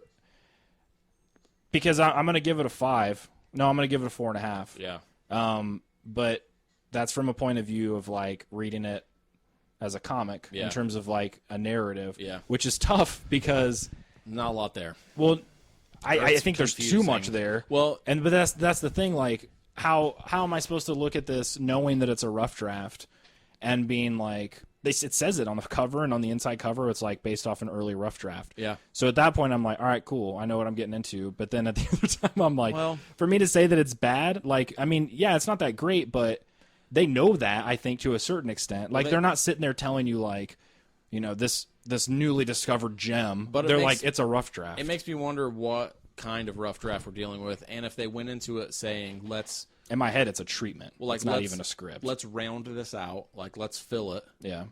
Let's fill in the holes that Lucas left in the rough draft or the outline or whatever it is, and make something meatier. Well, because you're immediately, as the writer for Rinzler, faced with the thing where it's like, okay, this doesn't make any sense, and is super confused. And I don't mean the specific issue, but he just encounters something in the treatment, and he's like, this is he obviously didn't leave it this way because it's a rough draft. Yeah. Do I alter it so that a comic book reader can follow along, or does that immediately compromise the integrity of the piece in terms of an adaptation of a rough draft early work? It's weird to think that it's too similar because it feels a lot more like episode 1 as far as how many characters there are, how much political stuff there is, but then characters will show up and they're like, let's go, Princess Leia. Yeah. And my head is like, it's a fucking battle because I know who Princess Leia is. Yeah. I know her whole fucking life. And then to see her on this page as this little girl. Yeah, she was like 13, 14. It's a very strange... Well, you have to... It's like going... This is a super nerdy reference, but it's like... what's that movie where someone is in an alternate reality or whatever and they have both their memory? It's a Looper. Oh, where yeah. like parts... Because part of you is like, oh, okay.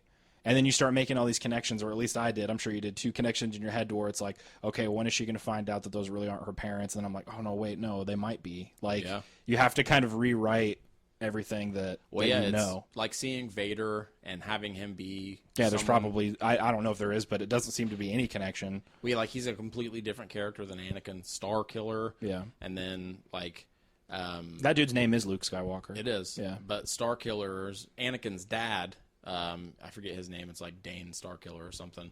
He's Dwayne Starkiller. It's Gary Starkiller. he's the one who is more machine than man. Where he is just his Darth right Vader-esque. arm. Yeah, like that's Vader. Yeah. That was who Darth Vader was.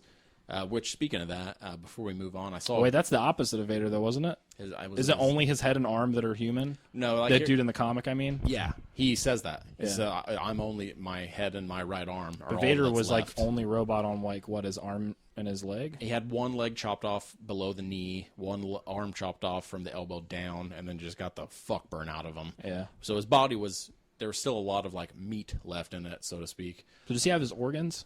in the original stuff? From what I understand, some of them, yeah, but also not all of them. But that was one thing I was going to say is I saw a GIF set on Tumblr the other day, and it started out with a GIF of Luke talking to Ben in A New Hope saying, I want to become a Jedi. I want to go with you and learn the ways of the Jedi and become a Jedi like my father before me. And then the GIF set was, after that, was all of the images of Vader, or of Anakin burning in the lava, like crawling out of the lava, just fucking destroyed. Yeah. And Anakin, or Ben, back then, Obi-Wan, watching him. And then they cut back to the scene of Ben watching from A New Hope, and the look on his face. It, like, I don't know if it's just because I saw those images in between. Oh, that's cool. But, like, he looks at Luke, and you can tell that he's like, oh, fuck. Yeah. Like your father before you. Like, on Alec Guinness's face, I don't know if it's because they put the pictures like that, or I had just not seen those scenes juxtaposed. Like, it's tough because that stuff is so cool because you want to think that Lucas went up to him and was like, I doubt it. here's all this stuff that happened, or at least here's the ideas of what happened. Oh, you mean to Alec Guinness and right before Mark Hamill? Probably yeah, not. Well, yeah, and was like, he died horribly, or he essentially died. I mean, he didn't actually die. In this but, scene, you think your father's dead. well, no. I mean for McGinnis specifically, to where he described. Yeah. Obviously, it's not going to be in such detail as we saw in episode 3, but Well, maybe potentially. I but don't then know. another part of me that's like, I don't know how much Lucas did, which sucks because I don't want to discredit the dude, but you hear so many stories and you hear how all this stuff comes out and you hear all this stuff and there's all this backlash against him, and then you're like, how much of Star Wars is him? Well, by all accounts, Like, obviously a lot of it, but by a lot of accounts, I should say, George Lucas is a fantastic storyteller. yeah, And a world builder. a I mean, world builder, yeah. a story like generator. The idea that he helped Spielberg come up with the stories for Indiana Jones, but he didn't write those scripts. Yeah, He didn't write, the two best, arguably, scripts of the original trilogies. He gave stories. of Star Wars. Yeah, Oh, yeah. and then someone else wrote the scripts. Because it's not the same thing. Writing a story and writing a script, you're not always going to be able to do both and do both excellently. Yeah.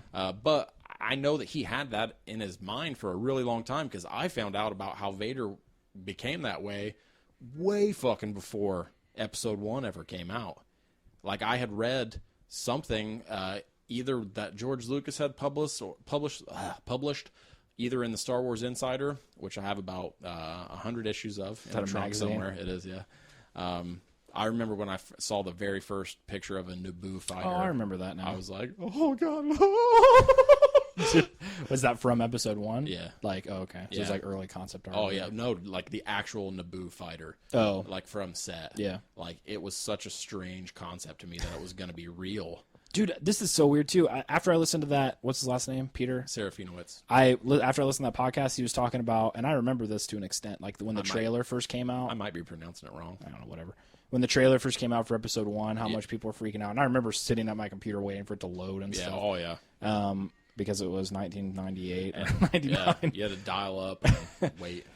So I was like, oh, yeah, I want to go back and watch the trailer. So I went back on YouTube and watched the trailer. I'm surprised people didn't get scared at the trailer.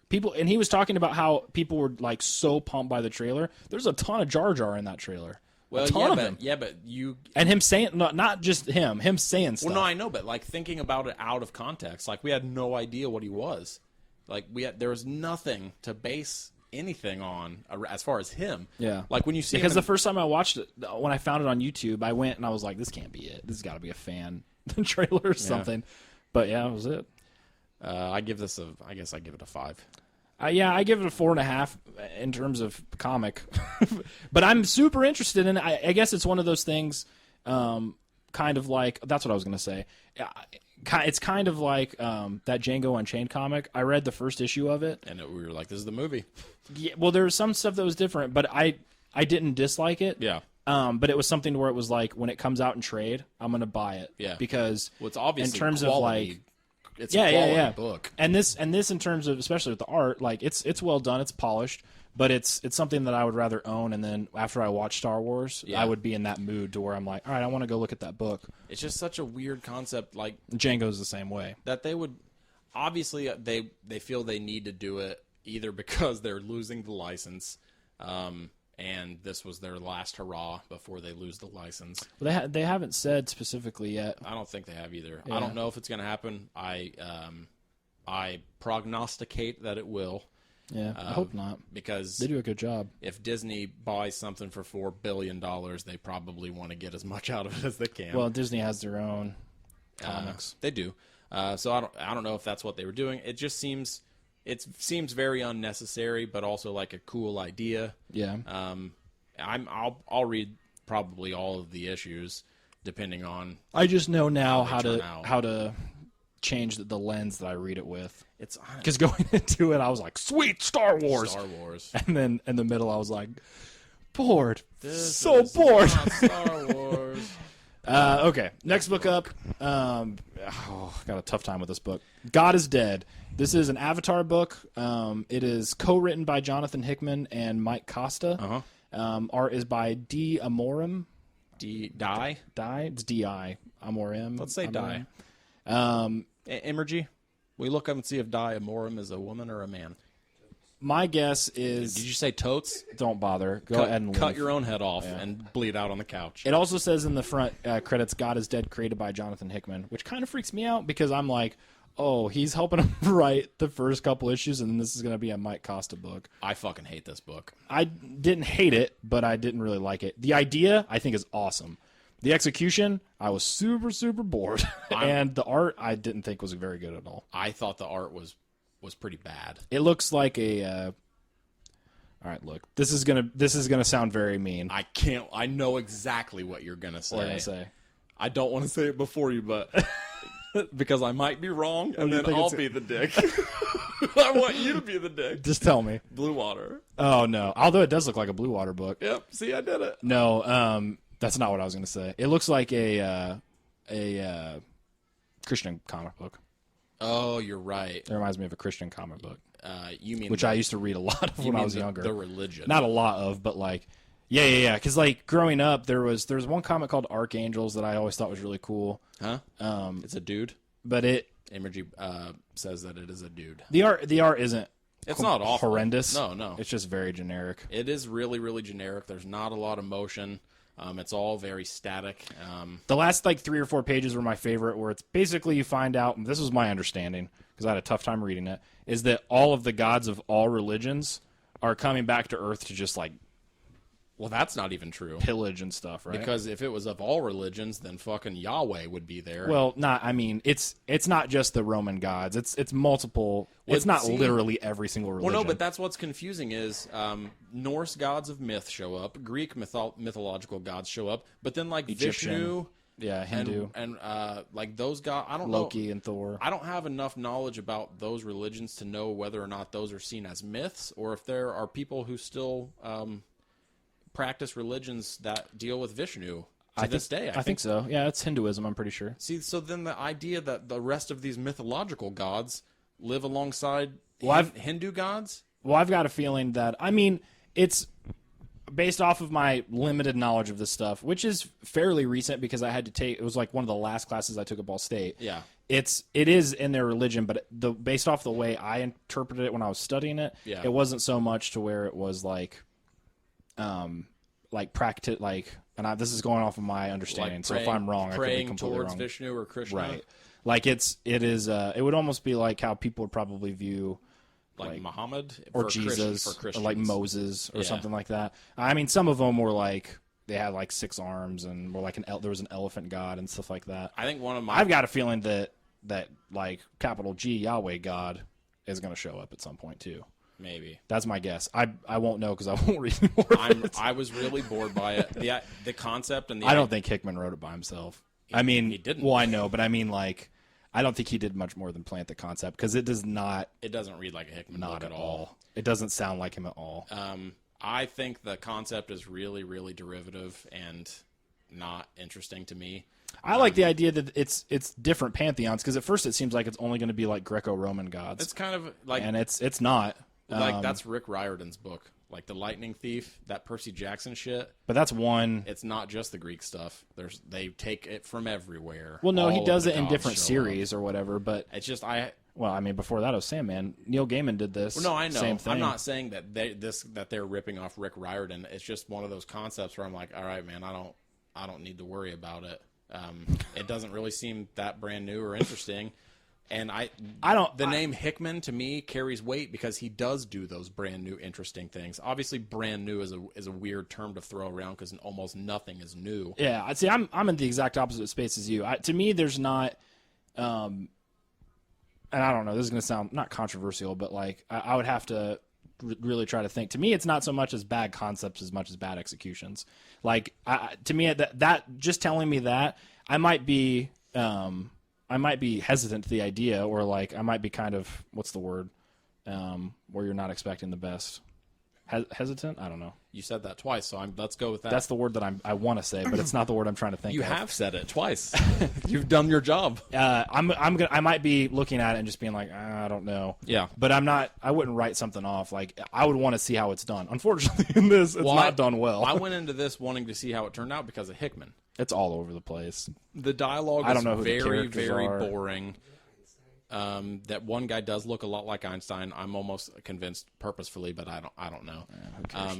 The dialogue's really boring. None of the characters have any attributes that interest me. It's just madness, dude. Like there's no rhyme or reason to it. Like it doesn't seem. That's another thing. Like Hickman's Info dump. Hickman's dialogue obviously isn't the same, but like Hickman is a dude who, when you read his comics, everything is so tightly plotted. Yeah. Like down to a T. Like you hear other creators talk about that or kind of poke fun at him and saying like he's got the John Doe diaries with everything written down. And this is just messy. In this comic, Zeus shows up and says the lightning is back, which is one of the douchiest, like, everybody talk about how cool that is lines. It's like, it's just one of those. You have more spite for it than I Well, no, do. it's just, that seems like such a pandering thing. Like, here's a picture of Zeus with lightning in his hand saying the lightning is back. See, I think this is one of the last books people are going to be talking about in terms of like it being cool. To me, this book is going to fall under the radar. Well, there's a page where they literally read the fucking plot to you. It's a news anchor. Yeah. And he seriously exists for no other reason than to explain the book to you. And he does it over the course of 2 pages. And I don't know, man. The facial expressions as far as the art goes were really, really frozen and plasticky. It left me really, really bored and cold. And I'm not going to read another issue. Yeah, it's not very good. What do you rate this? Oh, this is going to hurt. I mean, it is what it is. The cover's my favorite part. The cover is sweet. What do you give this? I don't know, 2. I give it a 2 as well. Yeah, whatever. It's not very good. It's not. It just bums me out, dude, because like. Oh, I love Hickman. Well, and I haven't seen him talk about it at all. I did. I saw him tweet about it. The only thing I saw him tweet about was that whole controversy. I saw him tweet that he absolutely wanted everyone to know that this book was co-written by Mike Costa. It wasn't like it was like somebody had mentioned God is Dead, and he was like, "You guys have to know that this was co-written by Mike Costa." Not like it was like the great Mike Costa or something like that. But he was either somebody wasn't billing Costa as the co-writer of it. Do you know who he is? I follow him on Twitter. I think he did some 215 Inc. stuff, maybe. Mike Costa. I don't remember. I started following him for some reason, but I can't remember why. It just reads like, this is gonna sound so mean, but like it just reads like one of those like early abandoned projects from someone who became famous later. It absolutely that does. You find like a comic book shop. Where you're like, oh sweet, Jeff Johns, and it's a book about pirates or whatever that one book he wrote. He wrote one about Greek gods. That's what it was. Remender did the pirates one. Yeah. And then you read it and you're like, man, this sucks. Well, like, this is not the writer that I was expecting. This absolutely does feel like an Avatar book to me, unfortunately. Well, because I read a ton of Avatar stuff there in like this one little like very intense moment when I read some short stories by Joe R. Lansdale, and then I read that fucking drive-in book, which is a total fucking mess, but I like. It's just ugh. But then Avatar, they did Black Summer, which is one of my favorite Warren Ellis books. They did a lot of Warren Ellis stuff. Yes, he did Creasy. He did that fucking wolf skin or whatever it was called, which is not good. Concrete, or not concrete, asphalt, granite, maybe. Granite, Anna Mercury. I liked Anna Mercury, even though it was. There's more. There's that steampunk one. Yeah. Then there was the other book that's Black Summer again. No Hero. No Hero. Yeah. They have a very Unique smell. unique smell. You're not wrong there. But they also have a pretty general art aesthetic. You know how people will say, like, the Vertigo art? Yeah. Avatar has art that's pretty similar to how the art is in this book, Yeah. unfortunately. All the cross books look like that too. They do. It might even be drawn by this person. I don't know. That's Jason Burrows, I think, is the Oh, dude's name. yeah. But This has 100% less rape than Crossed. That's a good point. 100% less rape than crossed. I don't know. It just depends on what you like to read. You might like this book. If you like it, then you like bad comics. Weird. That's weird. You like at least one bad comic, because this isn't a good one. Oh, I guarantee you, we both like more than one comic that anyone would consider bad. Oh, yeah. If you're going to be that broad. I am that broad. You know what I mean? If you're going to be that broad. That's right. You're going to be that lady. You're gonna be that broad, Austin. Last book I up, am that broad. last book up is Batman Black and White #1. This is written by a variety of people. It is. Chip Kidd, Neil Adams, Maris Wicks, John Arcudi, Howard Mackey. Illustrated by Michael Cho, Neil Adams, Joe Quinones, Sean Murphy, Chris Somney, and cover by Mark Silvestri. There's a couple different covers. I know there's another one by Phil Noto, too. This is one of the few things in a while that I applaud DC for doing, because Mark, is it Chiarello or Chiarello? I don't know how you say his last name. That guy, yeah. This from the 90s has been his brainchild, and that dude, I don't know him or anything, and I don't know him personally. Everything I've ever seen of him, I've really liked. He did the DC coloring and lettering book. Batman Black and White was his brainchild. Solo was his brainchild. Wednesday Comics was his brainchild. Like, this dude He's got good ideas. he thinks outside the box. He kind of bucks the traditional DC aesthetic and like traditional DC stuff. So the fact that they're doing this book, I'm amazed. oh, me too. It blows my fucking mind. Ultimately, it's an I anthology, was gonna say. and just like every other anthology, Having said that, but this is not a coin toss so much as it's a fucking dice roll. but that's okay. To me, going into it, I know that, and Yeah. I've read a lot of the old Batman Black and White stuff, Yeah. and some of them are awesome, some of them are horrible, and most of them they're like okay.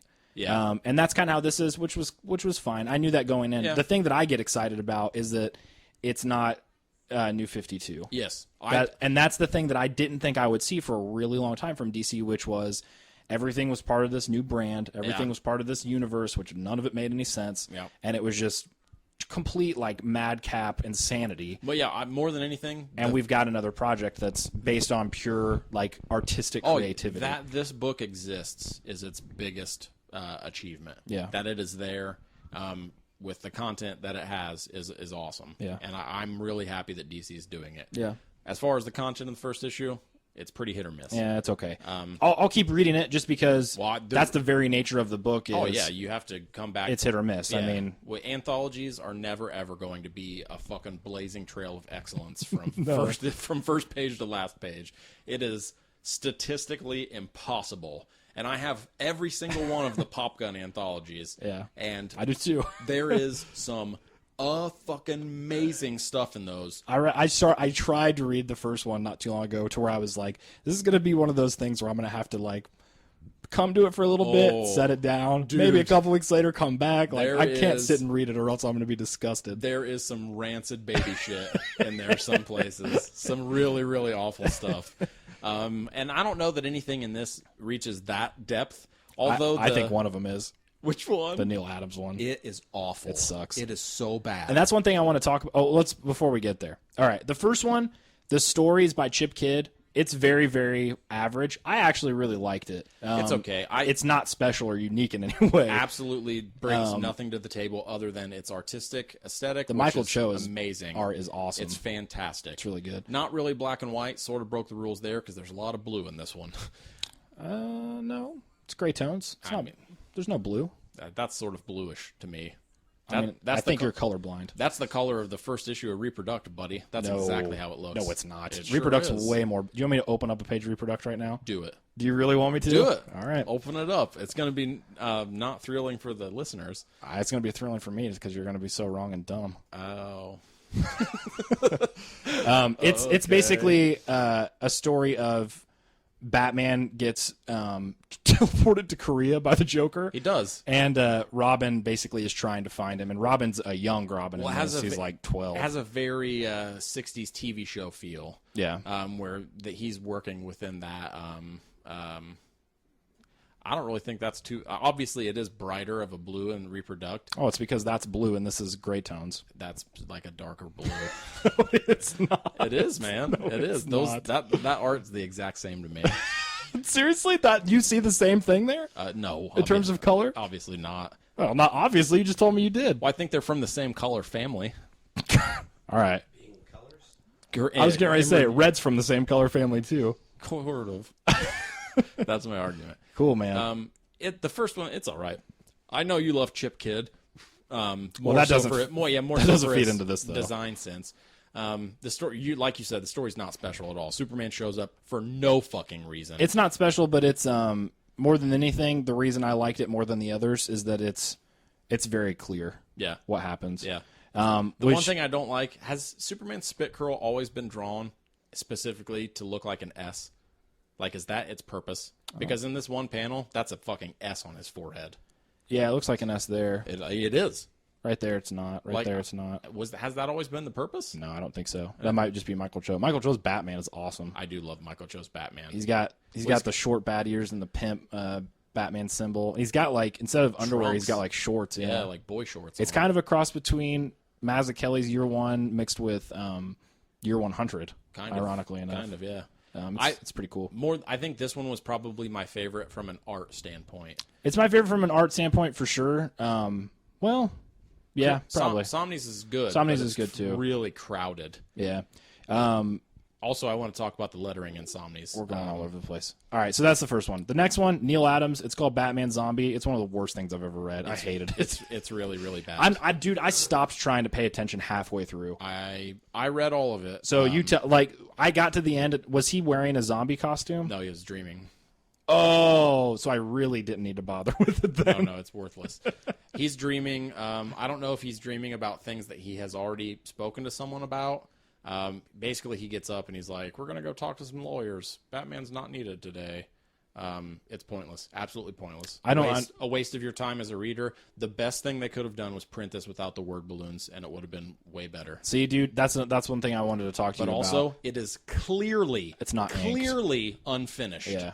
It's not inked, and it's like even the pencils don't look finished. They're not. It's because they're not. I love Neil Adams, and he's obviously one of the most iconic comic book creators in the history of comics. That's what I want to talk to you about, because that's why his story's here. I need someone to explain Neil Adams to me, because when I see his stuff, I think that there's all of his pages are super overcrowded. Like I never feel like there's panels. I just feel like he just kind of draws stuff wherever he wants. They look like sketchbook pages. He's from a different era, man. So that's what I'm saying. Like maybe it just doesn't click for me. Thing. Like Eisner did that too. But Eisner did it better, obviously. No. But he had the same aesthetic where there's I know not what you mean. Specific panels. No, I know what you mean. There's he might like do some shading in the back so it resembles a square or something like that. No, I get that, but Neil Adams, like, it makes me wonder if this stuff came out with age or if it came out on stuff that he's writing. I don't know, because his like 70s Batman and Green Lantern and Green Arrow doing everything. You mean it doesn't look like this? No, in this case, dialogue placement becomes a fucking chore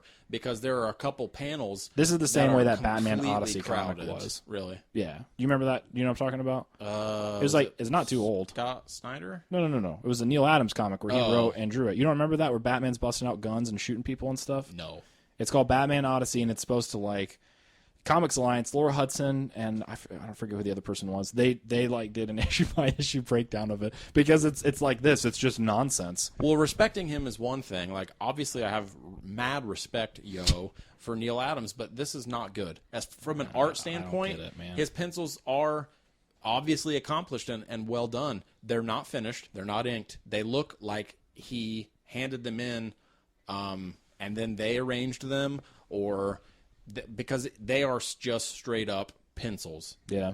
He has not shaded them. Which is one thing I've talked to you about before in the past, which is I've always wondered about artists when they get older, their styles. Yeah. Well, obviously your style changes, but like I saw that a lot with Kubert, it seemed like, as he got older. his stuff was much, much more loose and much less. Well, it wasn't tight anymore. As far as details, like faces, facial expressions, body language, all that stuff is really, really well done. Yeah, it's there. But the art is obviously not finished. Oh, it's because they are literally just pencils. It's madness. There's a tail right there that goes behind someone's head so that they can make it to the right. The place. placement of the dialogue is fucking awful. Well, see, that's what I'm saying. I don't think that's the letter's fault. Well, no, I think the letter was just kind of like, okay, cool. Well, do they even say who lettered this one? Yeah, it's a girl, I think, Erica Schultz. Erica did what she could with what she was. Yeah, no, I don't think it's her fault at all. For me, I would throw up and then just cry if someone handed this. Like, how do you even letter that, dude? Like, look at it. Having to put that tail behind Batman's head to go to a different panel, it breaks up the reading order. First of all. Because at that point, the balloon you're reading in that panel is for someone who isn't even pictured yet. No, yeah, it's which isn't really too bad of a problem in some cases because showing someone speaking off panel is one thing. Showing someone speaking from another panel on that same page. Well, when I go through this page, which looks like it's a mess, a tornado hit it. It's a mess. I know exactly as I'm reading. I know which balloon to go, which is a credit to her because she did her job. She bleeds it. She leads the eye. It's one of the ugliest looking pages ever. It's really and that's why I can that's to me is a clear indication of why I think it was not her at all. No, because you know where to go. She leads you on the path, but then when you look at it, you're like, man, this is nasty. It sucks that this is a gross looking page. It sucks that one of the worst, if not the worst, story in this issue is from one of the most revered creators of comic book history. But that's how Batman it turned out. Artists. Like that's a thing too. Like and that's why that I don't know. That's what makes me wonder. Well, this isn't a Batman story. Like literally, I don't even know what it is. He makes you know at the end of it that it's not a Batman story. But was that not Bruce Wayne that wakes up? It is Bruce Wayne. But that's the thing is when Bruce Wayne wakes up, Alfred off panel is like, "Are you going to suit up?" And he's like, "No, Batman's not needed today. Let's go talk to some lawyers." Because he wants to help these people who need help by doing something other than punchy kicky, which is fine. But this is a fucking Batman comic. Not saying that it has to be punchy kicky all the time, but he made it a point for it not to be Batman. And then, I know. It ends with a black bat on the bottom right corner, and it says "The Begin." Mm-hmm. I don't understand that. Like not the end. The Begin? Yeah. The beginning? I agree. The Begin is... that's a giant fucking problem. That's a giant problem. This to me is one of those examples of when you've got a Batman black and white where I was like, you got some awesome stuff, you got some bad stuff, and then you got a lot of mediocre. This is a bad one. Oh no, it's bad. Neil Gaiman wrote very bad. One of the worst ones I've ever read. And Batman black and white in the really? original. Oh, the acting one, right? It's like Batman and the Joker on a set talking about their characters. Gaiman doesn't always knock it out of the park. Playing themselves. Because I read Whatever Happened to the Cape Crusader. Maybe I need to read it again because I'm pretty pissed off from when I read it the last time. It's not bad. It's just like one of those things where let's pay tribute to all of these iterations, and that's fine. It's just I didn't care. Yeah. The next one's Paris Wicks and Joe Quinones. It's not really about Batman. It's not. It's about Harley Quinn and a little bit of Poison Ivy. Which I think the title Batman probably more refers to the world of Batman. It does. The first story is about Robin. Yeah. Well, in this one, I love Quinones' Batman. How he has this like light coming from his eyes. Yeah, which I almost wondered if he pulled that from The Dark Knight, the movie. What? At the end, toward the end, he has those things his eyes flip down. I don't know. I just love how me Quinones draws his Batman. I think he's awesome. He doesn't look like he has a ton of armor on. This was interesting too because Quinones is credited first. Is he? Art, Joe Quinones, story, Maris Wicks. So, I think that's his wife too. Is it? Yeah, I didn't realize she that. Illustrated that book Primates that first second just put out. I don't know what that is. It's about monkeys. I assumed. Well, that was a bad idea on your part, but I'm just saying you were right in this case. Well, I assumed doesn't mean I'm right. Correct. It could have been about. But you were right. Anything else? This story, there's not really a lot to say about it. It's kind of like a deleted scene or episode from the animated series. The Harley Quinn featured in this is in fact fully clothed and looks a lot like the one from the animated series. Exactly like her, in fact. I'm gonna be a dick and just say it's Harley Quinn. It is. I don't get I don't get the Juggalo like trailer trash version of Harley Quinn that exists now. I don't get why people like her. It's because I don't get it either. It's Like, not for me. Because someone at work was like, "Yeah, I still buy Harley Quinn because she's awesome," and I was like the new one where she looks like a heroin addicted clown, and he's like, "Yeah," and I was like, "Oh, okay." And in my head, I was like, "Do you know like She's like drinking Faygo.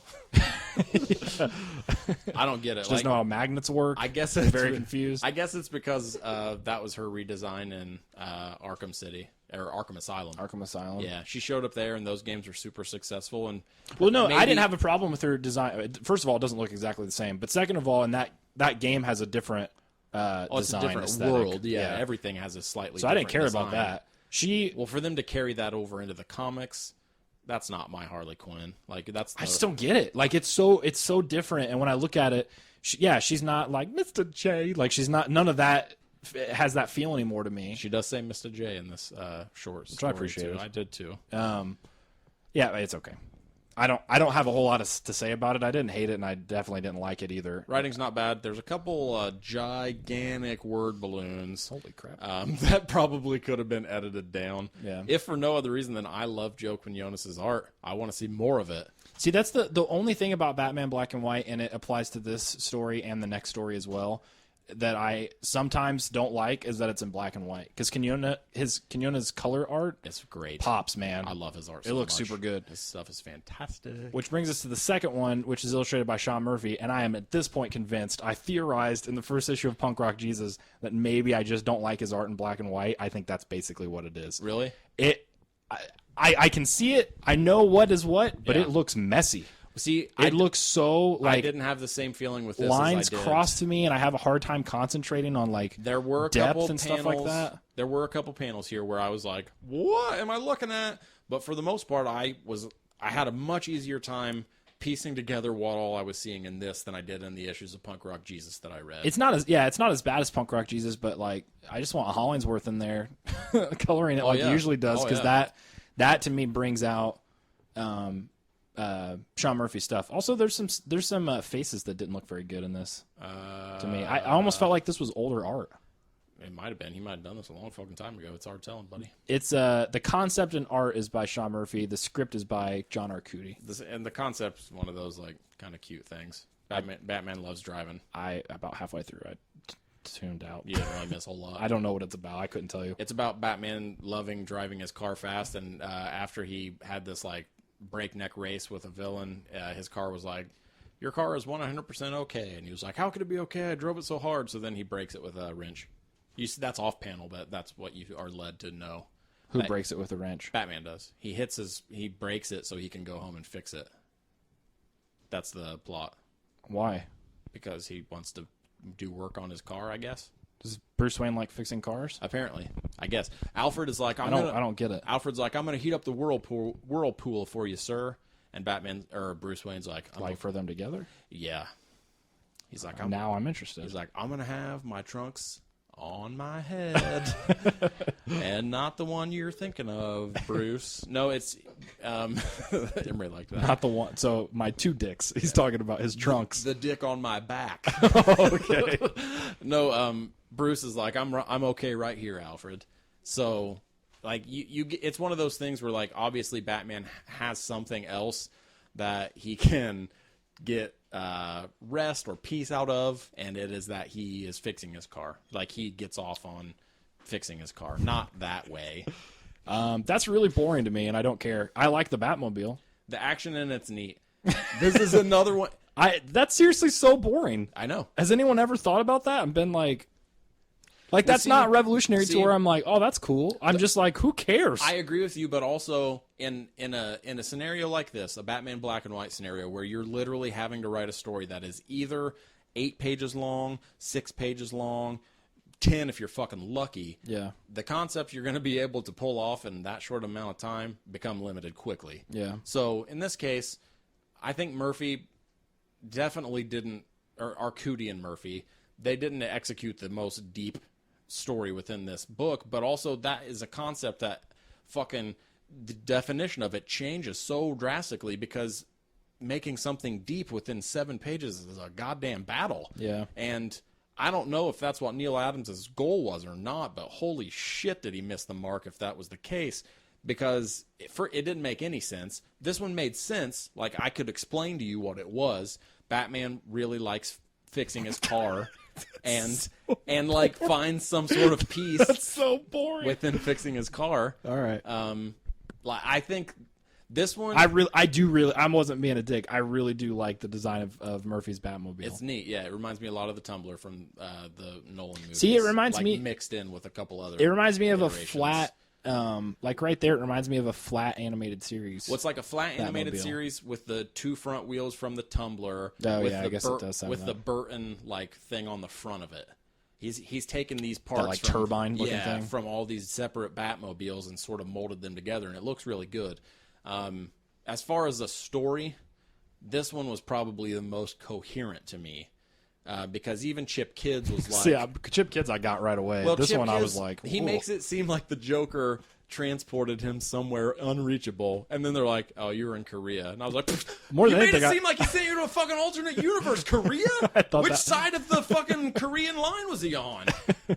What if it wasn't Korea and then you zoom out and they're on like a planet that's on fire? It's not. It's in that world's Korea, but I mean, I would have been like, "What the fuck?" on That's the planet crazy. Koreas. Next up is one illustrated by Chris Somney and written by Howard Mackey. Howard You know what, Mackey. man? As I'm looking at this, Letters by Jack who? Morelli. The more I'm remembering this, the more I'm realizing that this is another one that I got halfway through and tuned out. The art is great. Yeah, it is. The lettering is a giant mess. Is it? There is almost, I don't know if it's 0 or 100. The kerning between these letters is fucking terrible. It looks like a goddamn giant run-on sentence. Look how close Oh, those yeah. letters are. It's not the letters, it's the words. Well, I got to like one balloon and I was like, what the fuck? How? I can't read this. No, it's all, there is no kerning at all. Like, they are so crammed together. I don't think it's kerning. It's because I think kerning is the letters within a word, isn't it? I thought it was the same, like just the spacing between all the letters. Yeah, well, that's not what this is. The letters within the words themselves look fine. It's the words themselves that are smashed. Wouldn't that still be kerning? I don't know. I should probably find out. You should know that. I should probably know. Yeah.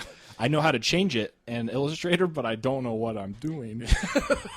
The art's really good, but what is it about? Well, I got that toward the end that it was about... It's about the ventriloquist.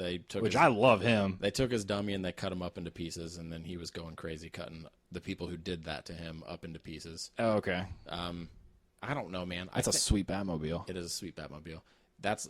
The art is the best part of this story. Dude, I love Somni. He's the opposite of Sean Murphy to me in terms of black and white. His stuff black and white's amazing. It's pimp.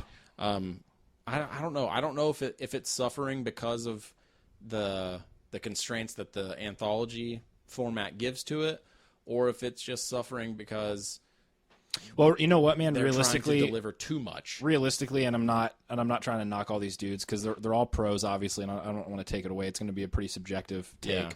but kind of in going with DC's theme of their company, and then B, if you compare it and contrast it to before Watchmen, they have a very, very, very talented group of people on here. Yeah. On the artist side. Yep. And John Arcudi has written a lot of good stuff. He can be a good writer. Yeah. Chip Kidd, I like his Batman graphic novel, but it's not great. The dude's a graphic designer. He's not a writer. First and foremost, he's a writer.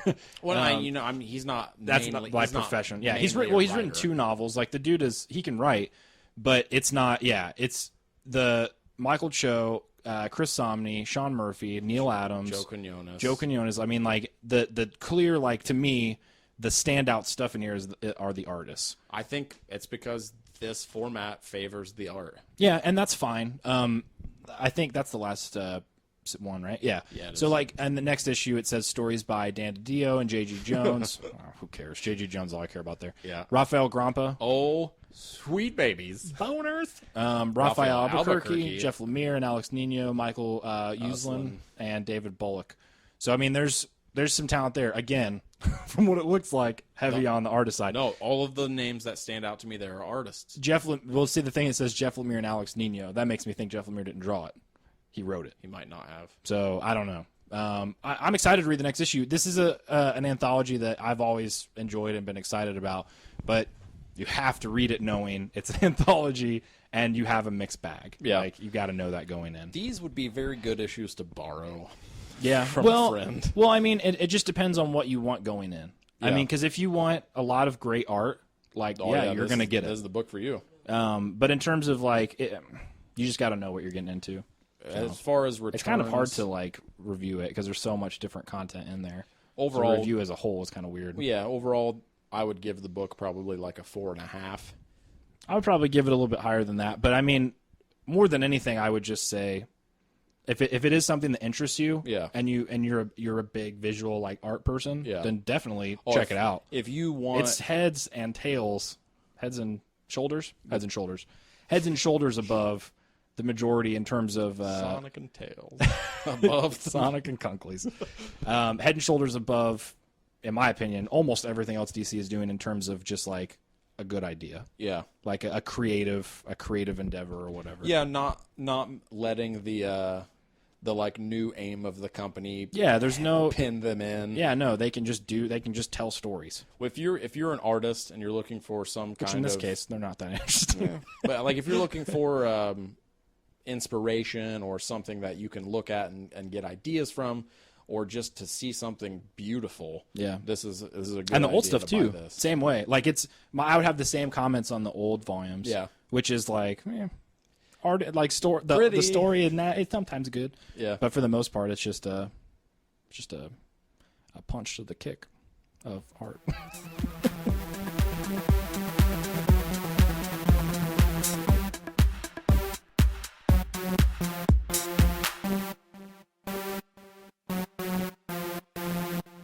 Have you ever been alone in the woods and you needed a hatchet, but also you kind of wanted to read Action Comics? Yes.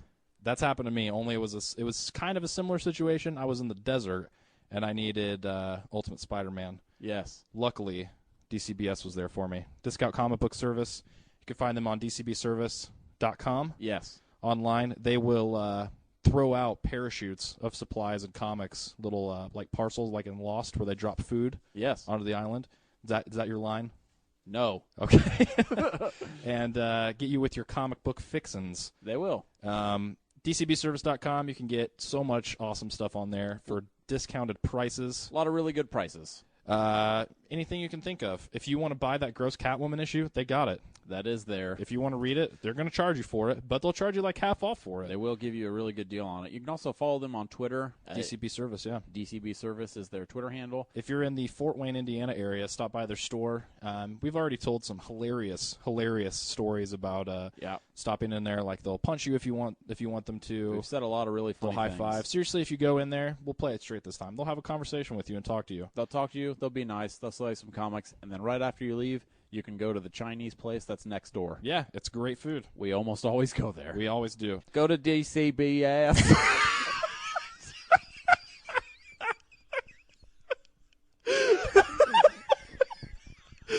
Go to DCBservice.com and get some comics.